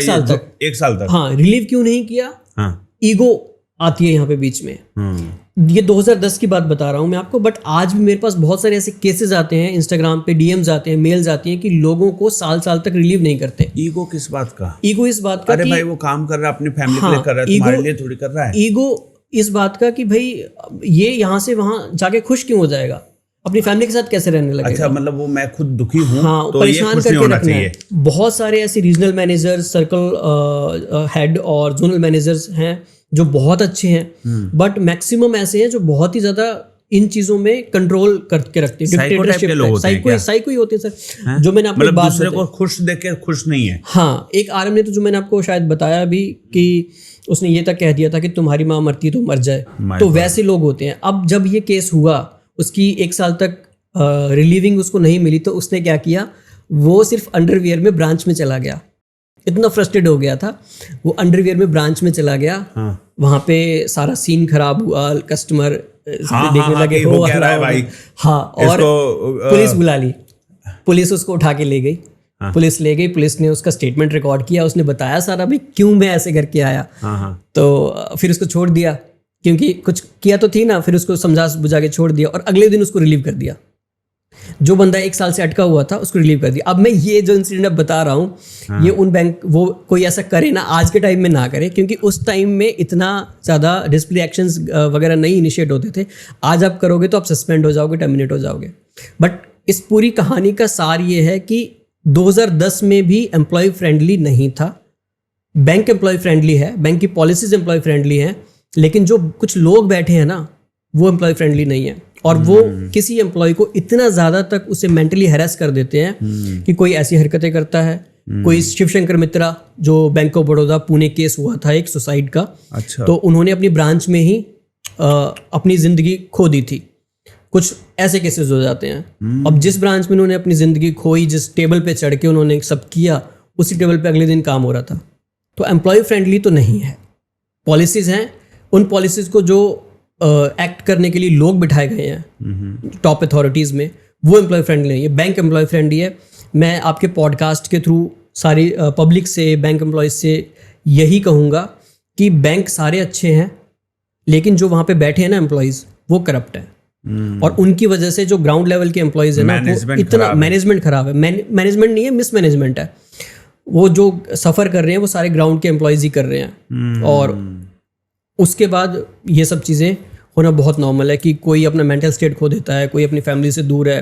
कितनी फीमेल्स के मेरे पास मैसेज आते हैं कि भाई ऐसे कितनों के मिसकैरेज हो जाते हैं, कितनों का कुछ हो जाता है, मीटिंग में भेज रहे हैं या सर 7-7 महीने की कोई प्रेग्नेंट लेडी है उसको विजिट पे भेज दे रहे हैं धूप में कि नहीं तुम करंट अकाउंट लेके आओ, ये करो वो करो। तो मैटरनिटी लीव मिलती होगी ना? मैटरनिटी लीव मिलती है, 6 महीने की मिलती है बस। तो वो चाहती होंगी कि प्रेगनेंसी के 1 महीना पहले लूं ताकि बाद में यूज कर सकूं बच्चे के टेक केयर में। आप सोचो कि क्या 6 महीने बाद बच्चे को माँ की जरूरत नहीं पड़ती? हाँ पड़ती है, पड़ेगी ना, साल तक तो पड़ेगी एटलीस्ट। इतना तो ह्यूमैनिटरी ग्राउंड पे होना चाहिए कि 1 साल की मैटरनिटी लीव होनी चाहिए। बट जैसे बैंक में 6 महीने की है। अब बहुत सारी लेडीज क्या करती हैं, अब ऐसा है नहीं ना कि बैंक में जो आ रहा है वो किसी बहुत बड़े खानदान से है, वो हमारी तरह मिडिल क्लास लोग होते हैं, वो बैंक में जॉब करते हैं, सैलरी आती है, उससे अपना घर चलाते हैं। अब फीमेल्स अपनी जॉब नहीं छोड़ सकती, बहुत मेहनत से कमाई है। 20 लाख लोग एग्जाम देते हैं पीओ का, उसमें से कुछ लोग जाके 3-4 हज़ार, 4,000, 5,000 बैंक पीओ में भर्ती होते हैं। इसलिए भर्ती नहीं होते कि कुछ ऐसे लोग सन की लोग आएंगे, उनको बुरा भला बोलेंगे और फिर वो जॉब छोड़ देंगे। वही सोचते हैं कि हम जितना जब तक चला सकते हैं, 7वें महीने, जैसे मेरी खुद की वाइफ 9 महीने तक, लास्ट महीने तक बैंक गई है। और वो क्यों गई है? ताकि वो आगे जो लीव मिलेगी उससे बच्चे की देखरेख होगी। हाँ, अगर वो पहले ही लीव ले लेंगे, मान लो 3 महीने पहले ही ले लेंगे, 4 महीने ऑफिस जाना पड़ेगा, तो फिर उनको या तो वो बच्चे को छोड़ के जाओ या फिर अपनी सैलरी कटवाओ। पॉसिबल है कि कोई मदर अपने बच्चे को लेकर भी बैंक जा सकती है और बैंक इतना फ्रेंडली है कि वो उनके बच्चों के लिए इंतजाम करेगा? नहीं, ऐसा कुछ नहीं है। क्रैचेस वगैरह कहीं पे ऑप्शन आए थे कि क्रैच अगर बैंक के आसपास ये वेलफेयर के ऊपर काम क्यों नहीं करता? इतना प्रॉब्लम है, यूनियन काम है, मैं वही कह रहा हूँ, फिर ऐसे लोग हैं जो बोल रहे हैं, सुधर क्यों नहीं रहे ये लोग? मैं वही कह रहा हूँ कि काम हो रहा है, पॉलिसीज में हो रहा है, डॉक्यूमेंट्स आ रहे हैं, सब कुछ हो रहा है, इम्प्लीमेंट नहीं हो रहा। जो बैठे हैं लोग वो इम्प्लीमेंट नहीं करते सही से। वही बात फिर आ जाती है घूम फिर के यहाँ पे कि बैंक की जॉब बहुत अच्छी है, बैंक सारे बहुत अच्छे हैं, बट काम करने और करवाने के तरीके खराब हैं। बैंकिंग सेक्टर में जब ट्रांसफर्स होते हैं, इससे उनकी पर्सनल लाइफ, फैमिली लाइफ या उनका पर्सनल मोरल कैसे अफेक्टेड होता है? बहुत बुरी तरह अफेक्ट होता है सर। बहुत सारे ऐसे केसेस हैं जहाँ पे मैंने ये देखा है कि हस्बैंड वाइफ का डिवोर्स हो गया, ठीक है, ट्रांसफ़र की वजह से कि हस्बैंड इस सर्कल में है, वाइफ उस सर्कल में है, ठीक है, मतलब दोनों बैंकिंग सेक्टर में? हाँ, दोनों सेम ही प्रोफेशन में है। और कई बार क्या होता है तो कि पत्नी ने बोला या पति ने बोला कि भाई तुम अपना उधर ही देखो, वो नहीं हो पाता। डिस्टेंस रिलेशनशिप आप कितना संभाल लोगे? और दूसरी सबसे बड़ी चीज़ क्या होती है ना कि मान लो जब किसी की जॉब लगती है, किसी भी पर्सन की, वो अभी तक अनएम्प्लॉयड था, उसको बैंक में नौकरी मिल गई, तो जो सोसाइटी होती है, हमारा समाज होता है, महीने 2 महीने तक खुश रहता है कि इसकी जॉब लग गई। फैमिली वाले पूरा ढोल बजाते हैं कि मेरे बेटा बैंक में बाबू बन गया, उसकी जॉब लग गई है।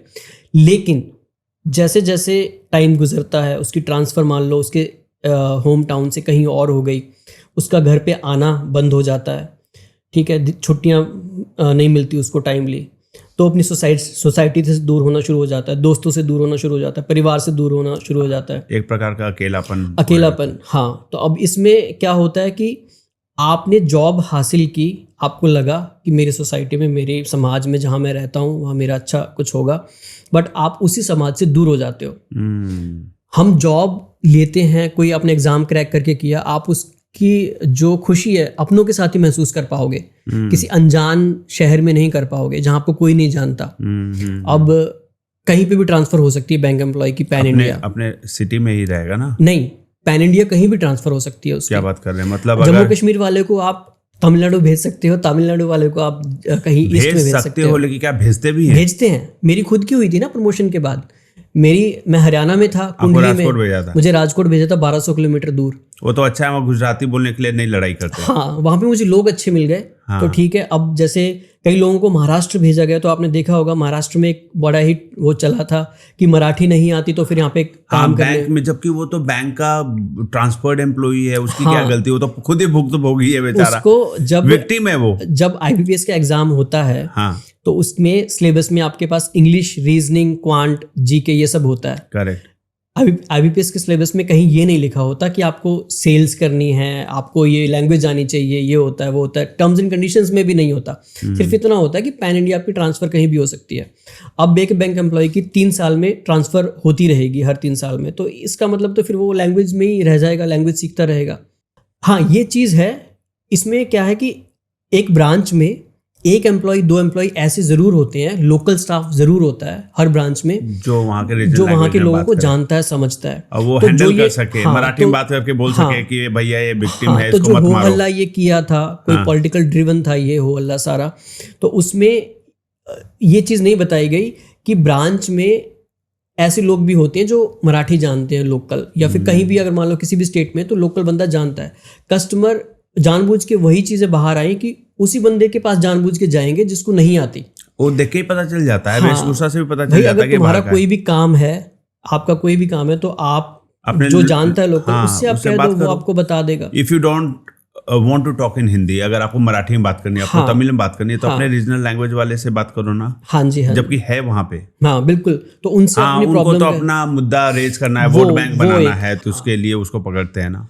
तो वो लड़का जो मार खा रहा है, आदमी मार खा रहा है, वो फिर ट्रांसफर मांगता है कि भैया मुझे अपने लैंग्वेज वाले स्टेट में भेजो। उसकी ट्रांसफ़र फिर हो ही जाती है, उसको करनी, क्योंकि उसकी जान को भी खतरा हो जाता है। अभी आपको मैं एक ये इंटरनेट पर पब्लिश्ड है, पब्लिक मीडिया में है, कैनाल बैंकिंग करके एक वेबसाइट है, और भी बहुत सारी वेबसाइट्स हैं जहाँ पे ये न्यूज़ है।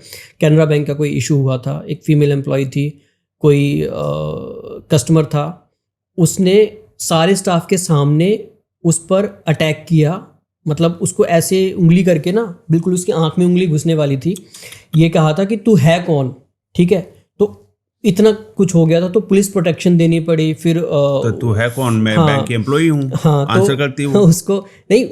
आप सोचो ना कि एक फीमेल एम्प्लॉय ऐसे सोफे बेचारी बैठी है, वो उसने किसी चीज, कोई आपका रूल नहीं फॉलो हो रहा, कोई डॉक्यूमेंट नहीं आप ला पा तो उसने मना रहे, ठीक किया है, कि तो आपने भाई- मना कर दिया उस चीज के लिए, तो आप सीधा उस पर अटैक करने आ गए। आपकी ईगो इतनी बड़ी है कि आप उस पर अटैक कर रहे हो, और साथ के सारे एम्प्लॉयज देख रहे हैं, कोई सपोर्ट में नहीं आ रहा, उसको हटा नहीं रहा, सारे ये वही कह ना, रहे हैं वो रूल बुक में डर। सिखाया हुआ है ना, हाँ, कस्टमर इज किंग, कस्टमर से लड़ो मत, उलझो मत। हाँ वो, तो फिर उसको पुलिस प्रोटेक्शन देनी पड़ी, फिर उसका ट्रांसफर वगैरह करवाया। गार्ड किस लिए होते हैं आपके यहाँ? वो जो गार्ड सर बंदूकधारी होते नहीं ना हैं, हर वो ब्रांच खाली- में, गार्ड नहीं होते, नहीं। बहुत सारी ऐसी ब्रांचेस हैं, आपको गार्ड नहीं मिलेगा, कोई आके लूट के चला जाएगा, गार्ड नहीं रहेगा। चले जाते हैं लूट के, होता है ऐसे, बहुत न्यूज आती है, चले मैं तो जाते वेब हैं। सीरीज में देखता हूँ, लूटता है 1 लाख, बैंक मैनेजर बोलता है 3 लाख लूटा गया है, 2 लाख और जब्त कर गैप कर देता है। होता है, होता है। ग्रामीण बैंकों में ज्यादा लूटमार होती है। ग्रामीण बैंकों में होती है सर, बहुत सारे, बहुत बहुत। हाँ। आप इंटरनेट पर देखोगे, आपको बहुत जानबूझ के मिलेंगे। सेटिंग करके भी लुटवाते होंगे। ऐसा कोई केस नहीं आया मेरे सामने। वेब सीरीज में देखा मैंने। वेब सीरीज में तो होता रियल है, लाइफ से ही तो फिक्शनल निकालते होंगे ना स्टोरीज में है, बट वो ये कि फिक्शनल स्टोरीज रियल स्टोरीज से इंस्पायर्ड ही होती है, तो कहीं तो कुछ होता ही होगा, बट मेरे सामने ऐसा कोई केस नहीं आया कि जान। अच्छा, आप बीइंग अ बैंक एम्प्लॉई, आपने तो झेला है इस चीज को, उन युवाओं को क्या संदेश देना चाहेंगे जो अभी सिंगल हैं, चाहे मेल हो या फीमेल हो, और किसी दूसरी बैंकर से सेम बैंक में शादी करने की प्लानिंग कर रहे हैं? आप उसको क्या सजेस्ट करेंगे? हाउसवाइफ से शादी करो या उसी बैंक के बैंक एम्प्लॉय से शादी करो? बाद में वो स्प्लिट होएगा, ट्रांसफर होएगा, तो मर जाएगा आदमी। आपको शादी करनी है तो सबसे पहले आप अपने पार्टनर का, मतलब सेम बैंक में तो नहीं करनी, दूसरे बैंक वाले से भी नहीं करनी, नहीं ना। आपको करनी है तो आप अपने लिए कोई देख लो, कोई भी किसी और प्रोफेशन में हो। हाँ, काम करना है तो किसी और बैंकर शादी करें बैंकर तो बैंकर नहीं जिंदगी hell हो करोगे, जाएगी। जिंदगी हेल हो जाएगी। आप अपनी कमजोरी सामने वाले को दे रहे हो कि आपकी कमजोरी है, आप कुछ भी, मतलब कुछ भी कर सकते हैं, आपको हरास कर सकते हैं, एक्सप्लॉइट करेंगे बहुत ज्यादा, ब्लैकमेलिंग चलेगा। सेम बैंक में शादी नहीं करनी, किसी और बैंक के साथ भी वो नहीं करना, शादी नहीं करनी, नहीं करनी ना। हाँ, आपने रील बनाया इस टॉपिक पे कि शादी नहीं करनी, आप बनाइएगा, और है ना? हाँ, नहीं तो बेचारे सपना सजाते, चलो दोनों सेम बैंक में वो रहेंगे, सोच, अपना ये क्यों सपना empire खड़ा सजाते हैं, मैं आपको करेंगे। इसका रीजन भी बताता हूँ। सपना इसलिए सजाते हैं कि एक बैंक एम्प्लॉय को 1 करोड़ तक का हाउसिंग लोन मिलता है, ओ, दोनों मिलके लेंगे तो फिर तो 2 करोड़ का हो गया। जाएगा। हाँ, तो और भी जो पर्क्स हो गए, बेनिफिट्स हो गए, तो सबको अपने अपने मिलेंगे, तो ये लोग अच्छा, सोच लेते हैं। बैंक एक लौता मुझे ऐसा डिपार्टमेंट लगता है जहां पे सेल्स की जॉब देने के लिए भी पहले बैंक पीओ का फॉर्म निकालते हैं, फिर उसी को लोन देके उसको ट्रेनिंग कोर्स चलाते हैं, फिर उस लोन के बेसिस पे बॉन्ड भी लगाते हैं कि भैया तुम 2 साल 3 साल काम करोगे, और लोन भी काटते हैं, फिर सैलरी देते हैं। भैया सेल्स की जॉब देने के लिए आप पैसे क्यों लेते हो? अब ये चीज सर, ये ना बहुत ही, मतलब एक बड़ा टॉपिक है जिसमें उनको लगता है मैं बैंकर बन रहा हूँ, बैंक में बैठ के कैश बांटूंगा, ये काम करूंगा, वहां घर जाके और अकाउंट खोलने हैं, नोट बेचने हैं। हाँ, पब्लिक को भी ये चीज देखनी चाहिए कि अभी, क्योंकि मैं पब्लिक का नाम इसलिए ले रहा हूँ बार बार, क्योंकि देखो, आप ही के बच्चे, आप ही के कोई भाई दोस्त जाता है बैंकर, कहीं हवा से उड़ के नहीं आया, कोई बैंक एम्प्लॉय नहीं बना, परिवारों से निकल के आम बच्चे मिडिल क्लास के लोग बैंकर बनते हैं। अभी मैं आपको रिसेंट का केस बताऊं, बैंक ऑफ बड़ौदा ने भी अपने ट्विटर अकाउंट पे इसको ऑफिशियली डाला और न्यूज़ साइट्स ने कवर नहीं किया, बट बैंक ऑफ बड़ौदा ने ट्वीट किया था, मैंने उस पर वीडियो बनाया था। हुआ क्या कि एक विशाल रॉय करके एम्प्लॉय था, उसको ट्रेनिंग नहीं दी गई इतनी, उसने अपने नोट में लिखा, जो उसने सुसाइड किया उसने अपने नोट में लिखा प्रॉपर सारा कुछ कि मुझे कम ट्रेनिंग दी गई और सीधा ब्रांच में फेंक दिया काम करने के लिए, मुझे नहीं आता था, लैंग्वेज इशू थे, कस्टमर हैरेस करते थे, 100 चीज़ें थी और 5 लाख का बॉन्ड था। अब वो फंस गया कि मैं बॉन्ड पे करने, अगर मैं जॉब पहले छोड़ता हूँ मुझे बॉन्ड पे करना पड़ेगा, ठीक है, और अगर जॉब नहीं छोड़ता तो मैं सर्वाइव नहीं कर पाऊंगा। तो कुछ ऐसे उसकी मेंटल हेल्थ इतनी पुअर हो गई, कुछ ऐसा कुछ स्टेट हुई, उसकी माइंड ऐसा आउट हो गया कि उसने ये एक्सट्रीम स्टेप उठा लिया। अब यहाँ पे हुआ क्या कि उससे पहले, इस इंसिडेंट से पहले एक और बैंक ऑफ बड़ौदा की, ये भी प्रिंट मीडिया में पब्लिश्ड है, एनडीटीवी में पब्लिश्ड है और मनी कंट्रोल में भी पब्लिश्ड है आर्टिकल, ये कि एक बैंक ऑफ बड़ौदा के किसी एम्प्लॉय ने रील, ये आजकल रील बहुत बनाने लगे हैं बैंक एम्प्लॉयज, कुछ इंस्टाग्राम पे आप देखोगे तो उसने अपनी सैलरी स्लिप डिस्क्लोज कर दी। वो सैलरी स्लिप पे बहुत व्यूज आ गए, लोगों के दिमाग में ये हो गया कि वाओ कितनी सैलरी मिलती है बैंक एम्प्लॉय को, और उन न्यूज़ मीडिया ने उसको अपने पब्लिश किया। अब न्यूज़ मीडिया की मैं गलती यहाँ पे ये मानता हूँ कि वो ये चीज़ दिखा दी उन्होंने कि भाई इतनी सैलरी मिलती है बैंक एम्प्लॉय को, बट ये चीज़ नहीं दिखाई जहाँ पे एक यंग बच्चे ने सुसाइड कर लिया। क्यों? क्योंकि उससे वो काम जो उसको करना था वो नहीं मिला। IBPS का एग्ज़ाम जो आपने अभी बोला, एग्ज़ाम दिया किस लिए था कि रीजनिंग मैथ ये सब करेगा, कैश संभालेगा या अकाउंट ओपनिंग करेगा, लेकिन बिठा किस पे दिया? सेल्स पे, कि आप ये करो वो करो, आप जनरल लाइफ पॉलिसी करो। आपको पता है बैंक में ग्रुप्स, व्हाट्सएप ग्रुप में सारा चलता रहता है ये, और टूर्नामेंट होते हैं, मैचेस होते हैं, टीम्स बना दी जाती हैं कि इतनी पॉलिसी करोगे तो ये मिलेगा, इतनी पॉलिसी करोगे ये मिलेगा। अच्छा, टूर्नामेंट, मुझे लगा क्रिकेट टूर्नामेंट कराते होंगे, नहीं, व्हाट्सएप पे वर्चुअल चलता है। अच्छा, व्हाट्सएप पे। और रिपोर्टर्स कलेक्टिव एक इंडिपेंडेंट जर्नलिस्ट की वेबसाइट है, ट्रिप प्राइज में देते होंगे ना, मलेशिया ट्रिप, यहाँ ट्रिप, वहाँ ट्रिप मिलता है, ट्रिप मिलता है। मैं वही कह रहा हूँ आपको, दी रिपोर्टर्स कलेक्टिव की ना एक पूरा आर्टिकल है, नेशनल लेवल का चलता कंपटीशन। हाँ, नेशनल लेवल का नहीं, सर्कल, अपने सर्कल में, सर्कल में, फिर नेशनल का भी आगे बढ़ाते हैं, सर्कल का चलता है, आपस में सर्कल्स का चलता है, फिर हाँ वो मिलता है। रिपोर्टर्स कलेक्टिव ने इस पे पूरा एक आर्टिकल लिखा था जिसमें पूरा बताया था इन्होंने कि भाई कैसे आईफोन दिए जाते हैं, प्रीमियम होटल्स में रुकवाया जाता है, टूर्स किए जाते हैं। तो अच्छा है ना सर, ऊपर वालों को, नीचे वालों को नहीं। अच्छा, टॉप परफॉर्मर्स, हाँ, टॉप, जो ऊपर से फिर प्रेशर क्रिएट करते हैं कि आप ये करो ये करो, इसीलिए प्रेशर क्रिएट होता है। प्रेशर क्रिएट करने वाले को दिया जाता है ये गिफ्ट, कि तुमने इतना प्रेशर दिया तो उन लोगों ने मेहनत की, ज्यादा और ज्यादा सेल निकाला। हाँ, ये होता है कि जैसे टॉप एग्जीक्यूटिव, अब आप एक बात सोचो, आपकी मान लो इंश्योरेंस कंपनी है, मैं एक बैंक हूँ, आपने मुझे, मैं एक टॉप अथॉरिटी हूँ बैंक की, आपने मुझे कह दिया कि आप इतनी मेरी पॉलिसीज बिकवा दो तो आपको मैं ये टूर करवाऊंगा। तो मुझे लालच आ गया, मैं क्या करूँगा, अपने स्टाफ को डंडा दूंगा कि भाई करवाओ सारी पॉलिसीज, ये करो वो करो। अब आपको बैठे बिठाए स्टाफ मिल गया पॉलिसी करने के लिए, आउटलेट्स मिल गए, बैंक के जितने भी ब्रांचेस हैं वो मिल गई, बैठे, आपका कोई खर्चा नहीं हुआ। इंश्योरेंस कंपनी का ये बड़ा बढ़िया प्रॉफिट शेयर मॉडल होता होगा ना, कि किसी और ब्रांड का इंश्योरेंस कंपनी है, उसको कोई और बैंक बेच रहा है अपने कस्टमर्स को। ये होता है सर, ये ब्रांच में, बैंक में होता है ना, ये म्यूचुअल फंड्स बेच रहे हैं, तो ये क्योंकि उन बैंक का अपना भी प्रोडक्ट है, लेकिन वो बेचते हैं थर्ड पार्टी कंपनियों का। ये इसी को मिस सेलिंग कहते हैं, यही मिस सेलिंग। अभी RBI ने जो कल परसों एक गाइडलाइंस दोबारा निकाली है कि आपको अगर कोई चीज़ पॉलिसी बेचनी है तो आपको वहाँ पे कस्टमर को की फैक्ट स्टेटमेंट देनी पड़ेगी, आपको बताना पड़ेगा कि ये पॉलिसी अगर बीच में ही लैप्स होती है, कुछ होता है, कोई मार्केट क्रैश होती है, तो आप कितना नुकसान होगा सब बताना पड़ेगा। तो वो छोटे छोटे अक्षरों में लिख दिया जाता है, साइन करा लिया जाता है, छोटे छोटे अक्षरों में लिखा जाता है।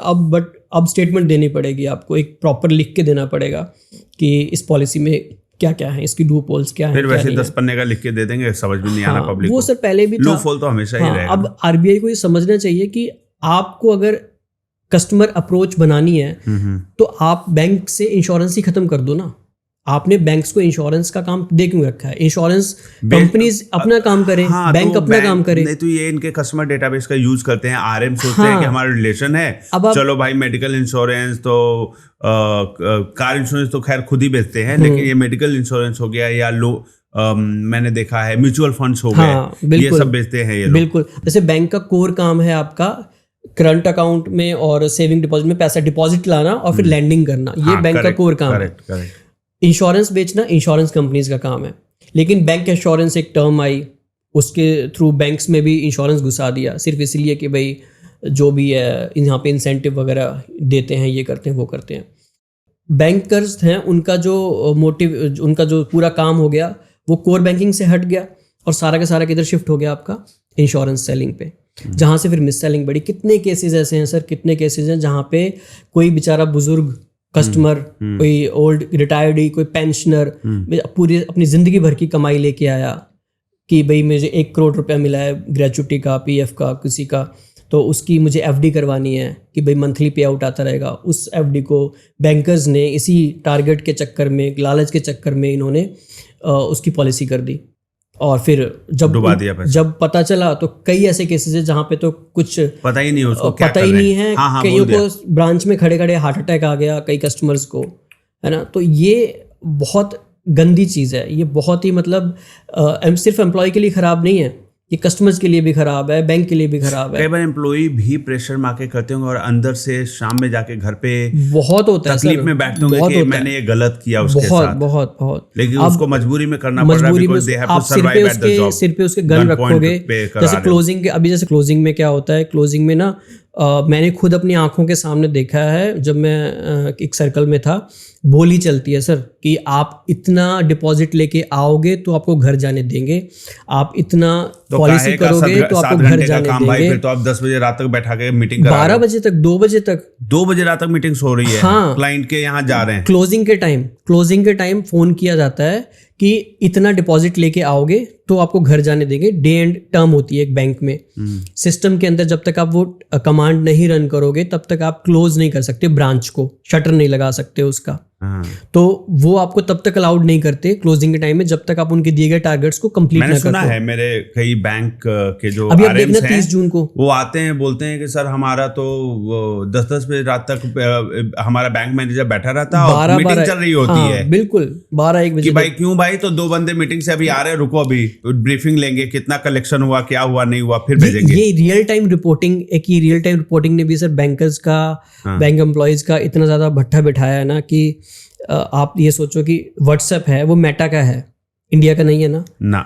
और व्हाट्सएप पे सेंसिटिव डॉक्यूमेंट्स, सारा रिपोर्टिंग, सारा कुछ व्हाट्सएप पे होता रहता है बैंक्स में। माय गॉड, तो सारा अमाउंट डिपॉजिट्स का डेटाबेस शेयर हो रहा है। वो डेटाबेस नहीं कह रहा मैं, मतलब कहीं ना कहीं ये तो हो रहा है ना, HNI क्लाइंट का डेटा, मोबाइल नंबर, नाम वो बताते हैं, वो तो शेयर हो रहा है ना कि मेरे 50 ये क्लाइंट है जी। बिल्कुल शेयर हो रहा है। अब जैसे फॉर एग्जांपल एक सर्कल है, उसने क्लोजिंग के टाइम पे ये रख दिया कि ये एलिजिबल कस्टमर्स की लिस्ट आपको दे रहे हैं जिन्हें आप फोन करो और ये पॉलिसीज करवाओ। तो वो शेयर कर दी, ये पब्लिक का डेटा है मेरे पास। और जो circle office, regional office, zonal office में स्टाफ बैठा रहता है वो तो सर व्हाट्सएप पे लगा रहता है सारे दिन कि आजकल तो AI का यूज़ करके, ChatGPT का यूज़ करके पोस्टर बनवाते हैं, फिर इस ब्रांच ने इतना कर दिया, वो थम्स अप देते हैं, ये करते हैं, वो करते हैं, पूरा दिन व्हाट्सएप पे लगे रहते हैं। मैं तो कई बार हंसता हूँ, वीडियोस वगैरह बनाता हूँ, अपनी ऑडियंस बैंकपीडिया को बोलता हूँ कि इनको फिर नौकरी बैंक की क्यों दे रखी है ना, व्हाट्सएप की नौकरी कराओ ना,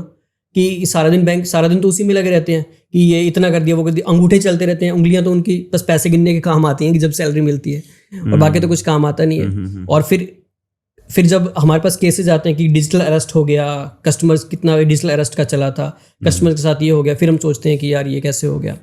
अप्रेंटिस रखे जाने लगे, अभी बैंक में स्टाफ नहीं है, स्टाफ शॉर्टेज, तो अप्रेंटिस रख लेते हैं। अब अप्रेंटिस के पास पूरी ब्रांच का एक्सेस होता है सर। अप्रेंटिस टेम्परेरी आता है बैंक में, जैसे गेस्ट फैकल्टी होती है टीचिंग में, वैसे अप्रेंटिस आता है। उसको कह देते हैं ये कि चलो इसको CBS का एक्सेस नहीं देंगे, इसको कैश का एक्सेस नहीं देंगे, बट ऑफलाइन तो सारा एक्सेस है ना उसके पास, ब्रांच का सारा एक्सेस है।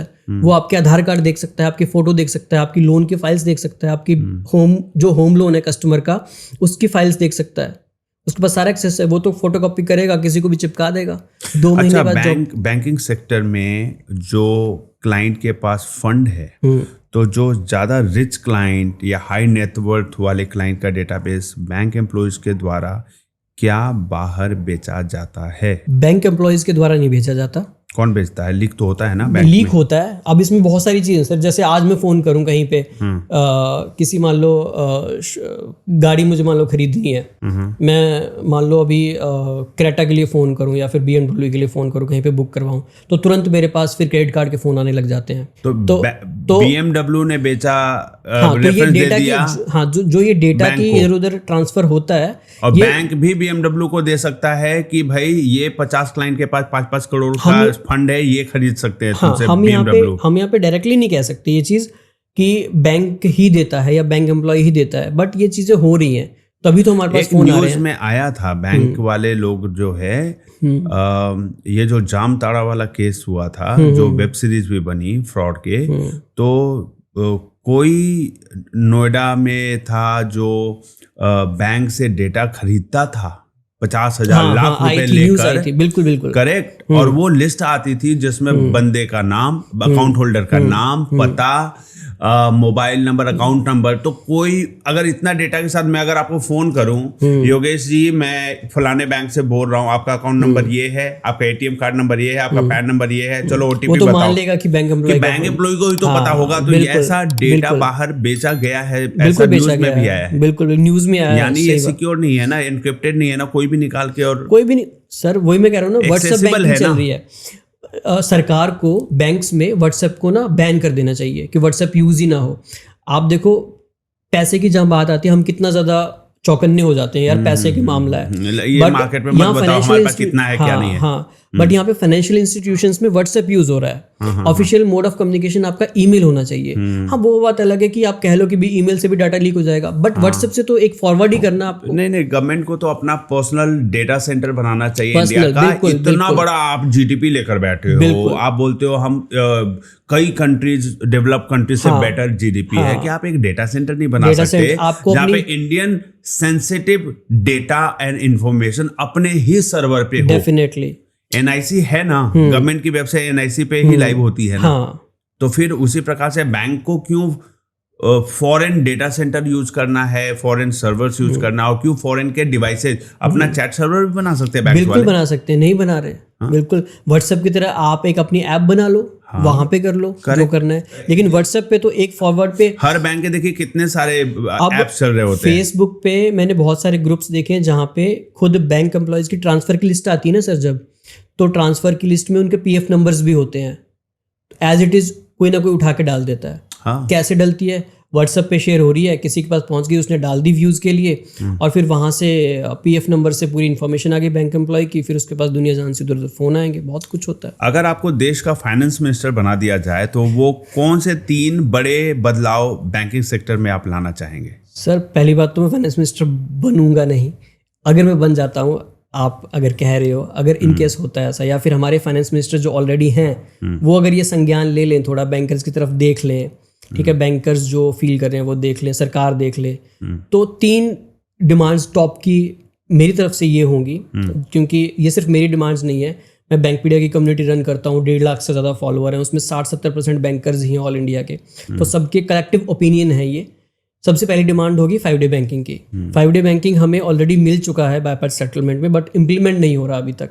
10-15 साल से हम लगे पड़े हैं बैंकर सारे, यूनियन इसमें पूरा एफर्ट नहीं डाल रही, पूरी जान नहीं डाल रही।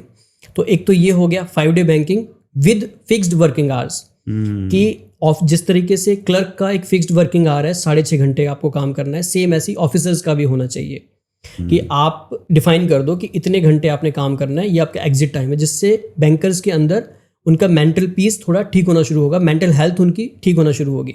फर्स्ट डिमांड ये है। सेकंड डिमांड, आपको जो भी IT इंफ्रास्ट्रक्चर है बैंक का, उसे अपग्रेड करने की ज़रूरत है, बैंक के सर्वर्स को अपडेट करने की ज़रूरत है, ताकि स्पीड मिले बैंक के सर्वर को। अब होता क्या है कि कस्टमर सामने खड़ा है, उसे सिस्टम में देख रहा है कि वो बस बैंकर कुछ कर रहा है, बट एक्चुअल में उसका सर्वर काम नहीं कर रहा होता। अकाउंट खोलते खोलते सर्वर चला जाता है, फिर उससे सारा प्रोसेस दोबारा करना पड़ता है, और कस्टमर को लगता है ये मजे ले रहा है मेरे, ये जानबूझ के डिले कर रहा है। वैसे ही में बैंक सर्वर डाउन रहता है और सॉलिटेयर खेलते हुए दिख जाते हैं, 3 पत्ती खेल रहे हैं तो विंडोज के कंप्यूटर। हाँ, वो SBI की पता नहीं किसी बैंक की शायद वायरल हुआ था, भीड़ लगी हुई है, यहाँ पत्ते पलटे जा रहे हैं, पलटे जा रहे हैं। तो ये डिमांड हो गई कि भाई IT इंफ्रास्ट्रक्चर और बैंक सर्वर्स को अपग्रेड किया जाए, अब तो काम ना ठप हो। हाँ, काम ना ठप हो।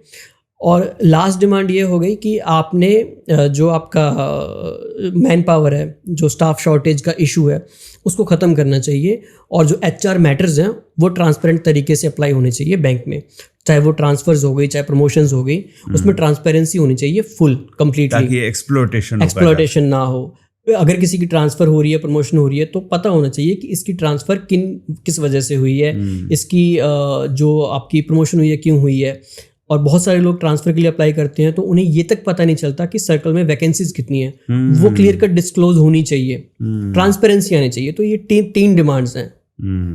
बहुत बढ़िया। हाँ। अच्छा, ऑनलाइन बहुत सारे स्कैम चलते हैं जिससे लोग अफेक्टेड होते हैं। कोई फेक बैंक एम्प्लॉय बन के काम कर लेता है, बात कर लेता है, कोई OTP मांग लेता है, कोई कुछ और कर रहा है। तो अभी क्या लेटेस्ट में क्या चल रहा है स्कैम वर्ल्ड में? सर, अब एक नई तरीके का स्कैम शुरू हो गया है।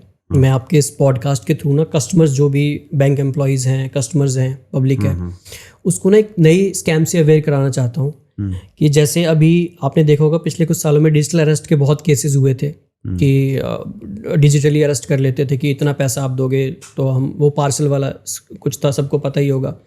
अभी क्या चला है कि फेक एम्प्लॉयज़ की वीडियोस आने शुरू हो गई हैं सोशल मीडिया पर, पिंटरेस्ट पे, टेलीग्राम पे। ठीक है, कैसे? बहुत सारे बैंक हैं, मैं पर्टिकुलर किसी बैंक का नाम नहीं लूँगा, अपनी वीडियोस में तो लेता रहता हूँ, बट मैं सबको पता है बहुत सारे ऐसे बैंक हैं जहाँ पे नए एम्प्लॉयज़ आते हैं और फिर वो बैंक प्रेमिसेस में बैठ के ना वीडियोस बनाना शुरू कर देते हैं। ID कार्ड दिखाते हैं, अपना लाइफस्टाइल दिखाते हैं, जबकि उनकी जो कार हो गई, आईफोन हो गया, कुछ हो गया, ज़्यादातर सब कुछ लोन पे ही होता है।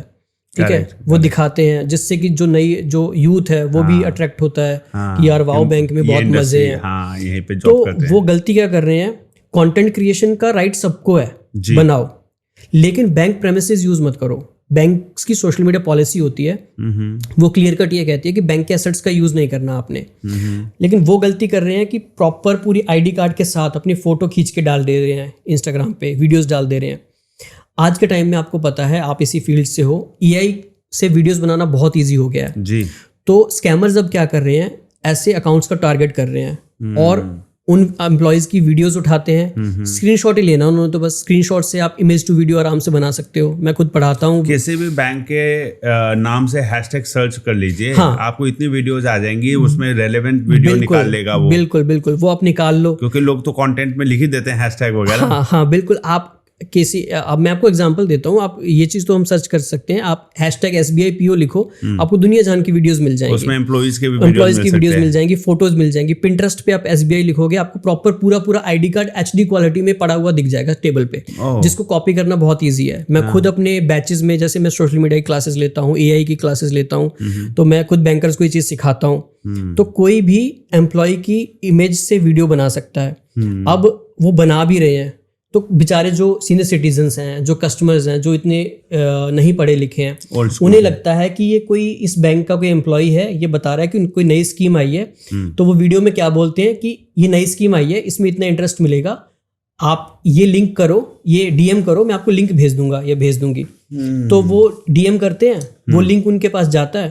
अब बस लिंक पे क्लिक किया, लिंक पे क्लिक करते उनका पूरा का पूरा फोन हैक हो जाता है, पूरी वीडियोस, गैलरी, सब कुछ चला जाता है। ठीक है, फिर क्लोन भी हो जाता है। आजकल तो लिंक पे क्लिक करना ही, सरकार भी कितना, गवर्नमेंट भी कितना अवेयर करती है सिटीजन्स को कि ऐसा नहीं करना, लिंक पे क्लिक नहीं करना। बैंक्स भी कितनी अवेयरनेस की वीडियोस निकालते रहते हैं। तो अब ये एक नया स्कैम चल गया है कि बैंक एम्प्लॉयज़ की वीडियोस, बैंक एम्प्लॉयज़ की फोटोज़ का यूज़ करके कोई बैंक एम्प्लॉय खुद को दिखा के और लोगों से लिंक पे क्लिक करवा रहा है, फिर उनके पूरा का पूरा सिस्टम गायब हो रहा है। ऐसे भी लिंक्स आते हैं, मैंने देखे हैं, मेरे पास आए हैं, जिसमें वो बोलेगा मैं फलाना बैंक से हूँ, उसी बैंक से मिलता जुलता URL बाई करेंगे वो। हाँ बिल्कुल, एक एक्स्ट्रा अल्फाबेट लगा देंगे ना। बिल्कुल, जैसे अगर I को L बना दिया, L बना दिया, उसको तो टाइप करना नहीं है, क्लिक करना है। जब वो क्लिक करेंगे तो वेबसाइट का वेब पेज हूबहू ओरिजिनल वेबसाइट से मैचिंग होगा। बिल्कुल, उसमें होगा आपका यूजर नेम, पासवर्ड डालने के लिए। आप उसे सबमिट करेंगे, बिल्कुल बिल्कुल, वो फॉर्म उसके पास चला गया। अब वो उससे आराम से लॉगिन करेगा, फिर बैंक ऑफिशियल बन के बोलेगा सर OTP आया है। तो कस्टमर्स को, जो भी पब्लिक है हमें देख रही है, कस्टमर्स हैं, उनको ये चीज़ पे ध्यान देना है। अगर आपको किसी भी ऐसी बैंक एम्प्लॉय की वीडियो दिखती है जो आपको किसी लिंक पे क्लिक करने को बोल रहा है, कुछ बताने को बोल रहा है, आपने नहीं करना। आपने अपनी ब्रांच में ही जाना है, फिजिकली कांटेक्ट करना है अपने, इनफैक्ट उसको रिपोर्ट भी कर दीजिए, रिपोर्ट कर दो, उस अकाउंट को रिपोर्ट कर दो, और अपनी ब्रांच में जाना है, उससे बात करनी है। ऐसे किसी लिंक पे क्लिक नहीं करना। लिंक पे क्लिक करके जैसे आप बता रहे हो, वो तो किसी वेबसाइट पे पहुंच जाएगा, हूज़-ब-हू मिलती हुई, वहां पे अपना सारा कुछ डाल देगा और वो सारा उसका बैंक अकाउंट खाली हो जाएगा फिर। That's right. योगेश जी, बहुत अच्छा लगा आपसे बात करके। बहुत सारे ऐसे सेंसिटिव इश्यूज, मुद्दे आपने उठाए हैं इस पॉडकास्ट में जो सबके लिए बहुत ज़रूरी है, जो बैंकिंग सिस्टम से एसोसिएटेड है, चाहे वो एम्प्लॉई हो, चाहे वो जॉब करना चाहता हो या जॉब कर रहा हो, या वो कस्टमर हो। अभी before we end this podcast, आपका क्या मैसेज रहेगा उन सभी युवाओं के लिए जो बैंकिंग सेक्टर में अपना करियर देख रहे हैं, या उन बैंकर्स के लिए जो ऑलरेडी इस बैंकिंग सिस्टम का पार्ट हैं? सर, मैं दोनों के लिए एक ही सजेशन देना चाहूँगा कि सबसे पहले तो आप इस नौकरी को कोसना बंद करो, क्योंकि नौकरी बहुत अच्छी है बैंक की। भारत में बहुत बेरोजगारी है जी। एसएससी सीजीएल के एग्ज़ाम में वेटिंग पीरियड बहुत ज़्यादा है, एसएससी के एग्ज़ाम में वेटिंग पीरियड है, यूपीएससी के एग्ज़ाम अभी प्री का हुआ था, आपको पता है कैसे कैसे क्वेश्चंस आए थे। उसमें भी लोग 5-5, 7-7 साल तैयारी करते हैं, बट पक्का नहीं है कि आपकी जॉब लगी जाएगी। उसके बाद नीट के एग्ज़ाम का क्या हाल है आप देख रहे हो। और भी बहुत, अभी एक केरला की एक न्यूज़ आई थी, मनी कंट्रोल में आर्टिकल छपा है कि उस केरला के पर्सन को जब उसने गवर्नमेंट का एग्जाम दिया 21 साल के बाद उसे ऑफर लेटर मिला। Oh my God. जब वो 61 ईयर्स का हो चुका है। तो गवर्नमेंट जॉब्स का ये हाल है हमारे भारत में। तो अगर आपको एक ऐसी जॉब मिल रही है IBPS के थ्रू जहाँ पे आप 6 महीने में अपना स्टेटस चेंज कर पा रहे हो, अनएम्प्लॉयमेंट से एम्प्लॉयड हो पा रहे हो, अपनी जिस बंदे ने सर कभी 5,000 नहीं कमाए, 10,000 नहीं कमाए, अगर उसे बैंक में नौकरी लग रही है, उसे अच्छी खासी सैलरी स्टार्टिंग मिल रही है, 40-50 हज़ार पर्क्स मिल रहे हैं, अगर PO में जा रहा है तो लीज मिल रही है, अखबार का, पेट्रोल का मिल रहा है, तो फैमिली के लिए बहुत बड़ी बात है। वो अपना स्टैंडर्ड ऑफ लिविंग बढ़ा सकते हैं, है ना, अच्छी लाइफ जी सकते हैं। तो बैंक की जॉब से नहीं डरना, बैंक की जॉब बहुत अच्छी है। वही बात है, करने और करवाने के तरीके खराब हैं। तो जो एस्पिरेंट्स हैं उनको, अगर जेनजी आएगा यहाँ पे, नया बच्चा आएगा, तो उसको यहाँ पे बोल्ड रहने की जरूरत है। नो बोलना सीखो, ठीक है, हिम्मत से काम लो, शेर बन के आओ, गीदड़ बन के मत आओ, किसी के पीछे मत लगो, यूनियन के पीछे तो बिल्कुल मत लगो। अपने आप को इतना सेल्फ अवेयर रखो, अपनी जो बैंक की नॉलेज है उसको इतना ज़्यादा बढ़ा के रखो कि आपको किसी पे डिपेंड ना होना पड़े। और जो ऑलरेडी यहाँ पे काम कर रहे हैं, जो यहाँ पे सफोकेशन हो रही है, दम घुट रहा है, कहते हैं कि हमें रिजाइन करना है, कुछ करना है, तो आपको भी स्टेप लेना पड़ेगा। आपके लिए कोई नहीं आएगा। अगर आपको लगता है कि हम पैसे दे रहे हैं हर महीने, यूनियन हम कुछ नहीं कर रही हमारे लिए, तो आपको एटलीस्ट खुद के लिए करना पड़ेगा। अपना कंधा, अपनी सपोर्ट खुद ही बनना पड़ेगा। आप चीज़ों को रेज नहीं, क्योंकि आप सोशल मीडिया पॉलिसी और पता नहीं कैसे कैसे रूल्स रेगुलेशन से बंधे हुए हो। आपको जो मैटर उठाना है यहीं पे उठाना है। इंडियन बैंक की जो पब्लिक मीडिया में अवेलेबल है ये चीज़, इंडियन बैंक की चीफ मैनेजर ने अपने ही एक हायर ऑफिसर पे ह्यूमिलेशन के चार्जेस वगैरह लगाए कि वो उसे ह्यूमिलेट करता है, रिमार्क्स करता है गंदे, ठीक है, वो सारी चीज़ें बाहर आई। तो जब आप एक दूसरे की सपोर्ट बनोगे, यूनिटी लाओगे, तब ये चीज़ें नहीं होंगी। गलत के खिलाफ तो आवाज़ उठानी चाहिए। तो आप ये वेट मत करो कि कोई मेरी हेल्प करने के लिए आएगा। आप एक दूसरे का सहारा बनो। अगर आप एक दूसरे के सपोर्ट करोगे तो ऐसा कुछ नहीं होगा। और लास्ट में मैं सर एक चीज़ कस्टमर्स के लिए भी कहना चाहूँगा कि कस्टमर्स को ये समझना पड़ेगा, जो बैंक काउंटर पे बैठा है वो आप ही के परिवार में से किसी का है ना। कस्टमर कौन है? हम लोग ये समाज में जो रह रहे हैं, हमारे घरों से बच्चे निकल के बैंक काउंटर पे बैठे हैं, और समाज से निकल के लोग आर्मी में जाते हैं, ठीक है। तो उनको ये समझना होगा कि सामने जो काउंटर पे बैठा है वो रूल्स और रेगुलेशन से बंधा हुआ है। रूल्स और रेगुलेशंस हैं, इसीलिए आपका अकाउंट किसी की परमिशन, आपके परमिशन के बिना वो किसी और को भी नहीं दिखा सकता, स्टेटमेंट नहीं दे सकता। एक्सेप्शंस हर जगह हैं। एक गंदी मछली हर जगह होती है, हर तालाब में होती है। लेकिन आपको ये चीज़ समझनी चाहिए कि जो बैंकर्स के मुद्दे हैं वो असल में आप ही के मुद्दे हैं। क्योंकि एक अच्छे साउंड फुल बंदा बैठेगा, अगर जिसका मेंटल पीस ठीक होगा, मेंटल हेल्थ ठीक होगी, तो वो आपके पैसे की भी देख रेख अच्छे कर पाएगा, आपके साथ हंसी खुशी से बात कर पाएगा, आपको अच्छी तरीके से हैंडल कर पाएगा। लेकिन अगर एक फ्रस्ट्रेटेड बंदा बैठा होगा तो वो आपसे क्या ही बात कर पाएगा। तो जो एक्चुअल मुद्दे हैं बैंकर्स के, बल्कि मैं तो कई बार ये कहता हूँ अपनी वीडियोस में कि जनता को आवाज़ उठानी चाहिए कि हमने अपना पैसा जिनको दे रखा है, हमारे पैसे हैं, हमारे घर के कागज़ वहाँ पे हैं, सोना चांदी की लॉकर्स में है, तो ऐसे बंदों को ठीक रखो। सरकार को ये कहना चाहिए कि इन बंदों को ठीक रखो, मेंटली ठीक रखो, ताकि ये हमें अच्छी सर्विस दे पाएँ। लेकिन उल्टा कई बार क्या होता है कि जनता ही ये चीज़ नहीं समझती और वो ही लंच ब्रेक पे मीम बनाती है, कुछ करती है। तो जब सारे इस चीज़ को समझेंगे, जनता सपोर्ट करेगी, ठीक है, बैंकर्स एक दूसरे को समझेंगे, बैंकर गलत पॉलिसीज़ नहीं बेचेंगे। टारगेट आपके पास मर्जी कितना है, आपको देखना पड़ेगा, सामने कस्टमर है, वो इंसान है, उसकी सारी ज़िंदगी की कमाई है, वो ऐसे आप अपनी टारगेट या अपनी लालच के चक्कर में उसको ख़राब नहीं कर सकते। तो सब मिलके चलेंगे तो ये चीज़ शायद थोड़ा बहुत माहौल कभी चेंज हो जाए। बहुत बढ़िया, बहुत बढ़िया।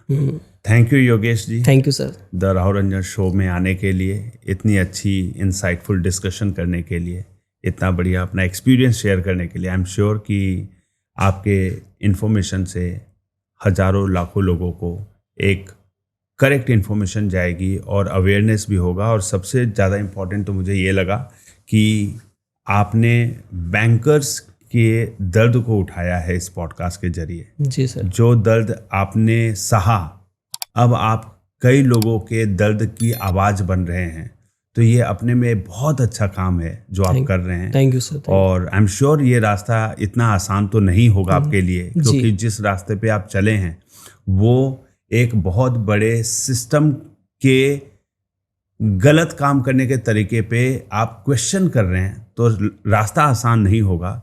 लेकिन जब आप मानवता के लिए, लोगों के हेल्प करने के उद्देश्य से, कोई पर्सनल इंटरेस्ट के साथ नहीं, आप ये सारा काम कर रहे हैं, तो आई एम श्योर कि भगवान आपको बहुत स्ट्रेंथ देंगे और बहुत आगे लेकर जाएं आप। Thank you so much sir. Guys, हमने अभी बात की योगेश जी से, एक्स बैंकर, पीएनबी बैंक, अभी बैंकपेडिया के नाम से इनका इंस्टाग्राम हैंडल है, फेसबुक पे और यूट्यूब पे भी इनके हैंडल्स हैं, चैनल्स हैं, वहाँ पे आप इनको फॉलो कर सकते हैं। और आई एम श्योर आपको ये वीडियो बहुत पसंद आई होगी, जो भी बैंकिंग सेक्टर से जुड़े हैं या बैंकिंग सेक्टर में काम करना चाहते हैं। तो ये आपके ऊपर छोड़ता हूँ, अगर आपको ये वीडियो अच्छी लगी है तो आप उन लोगों के साथ शेयर करें जिनके लिए ये वीडियो आपको लगता है रेलेवेंट हो सकती है। अगर आप इसे पसंद करते हैं तो लाइक करें, अपने सुझाव या क्वेश्चंस कमेंट सेक्शन में दें। ये कोलैबोरेशन पोस्ट के साथ योगेश जी के चैनल पे भी आएगा, तो ये उम्मीद करूंगा कि योगेश जी आपके सवालों के जवाब जरूर देंगे। जो भी कमेंट आएगा मैं पूरे ईमानदारी से उसका जवाब दूंगा। बिल्कुल। तो इसी प्रकार के और वीडियोस देखने के लिए मेरे चैनल को सब्सक्राइब करिए। जल्दी मिलते हैं अपने नए वीडियो में नए सब्जेक्ट मैटर एक्सपर्ट के साथ। Till then, keep learning, keep growing, keep shining. जय हिंद, जय भारत।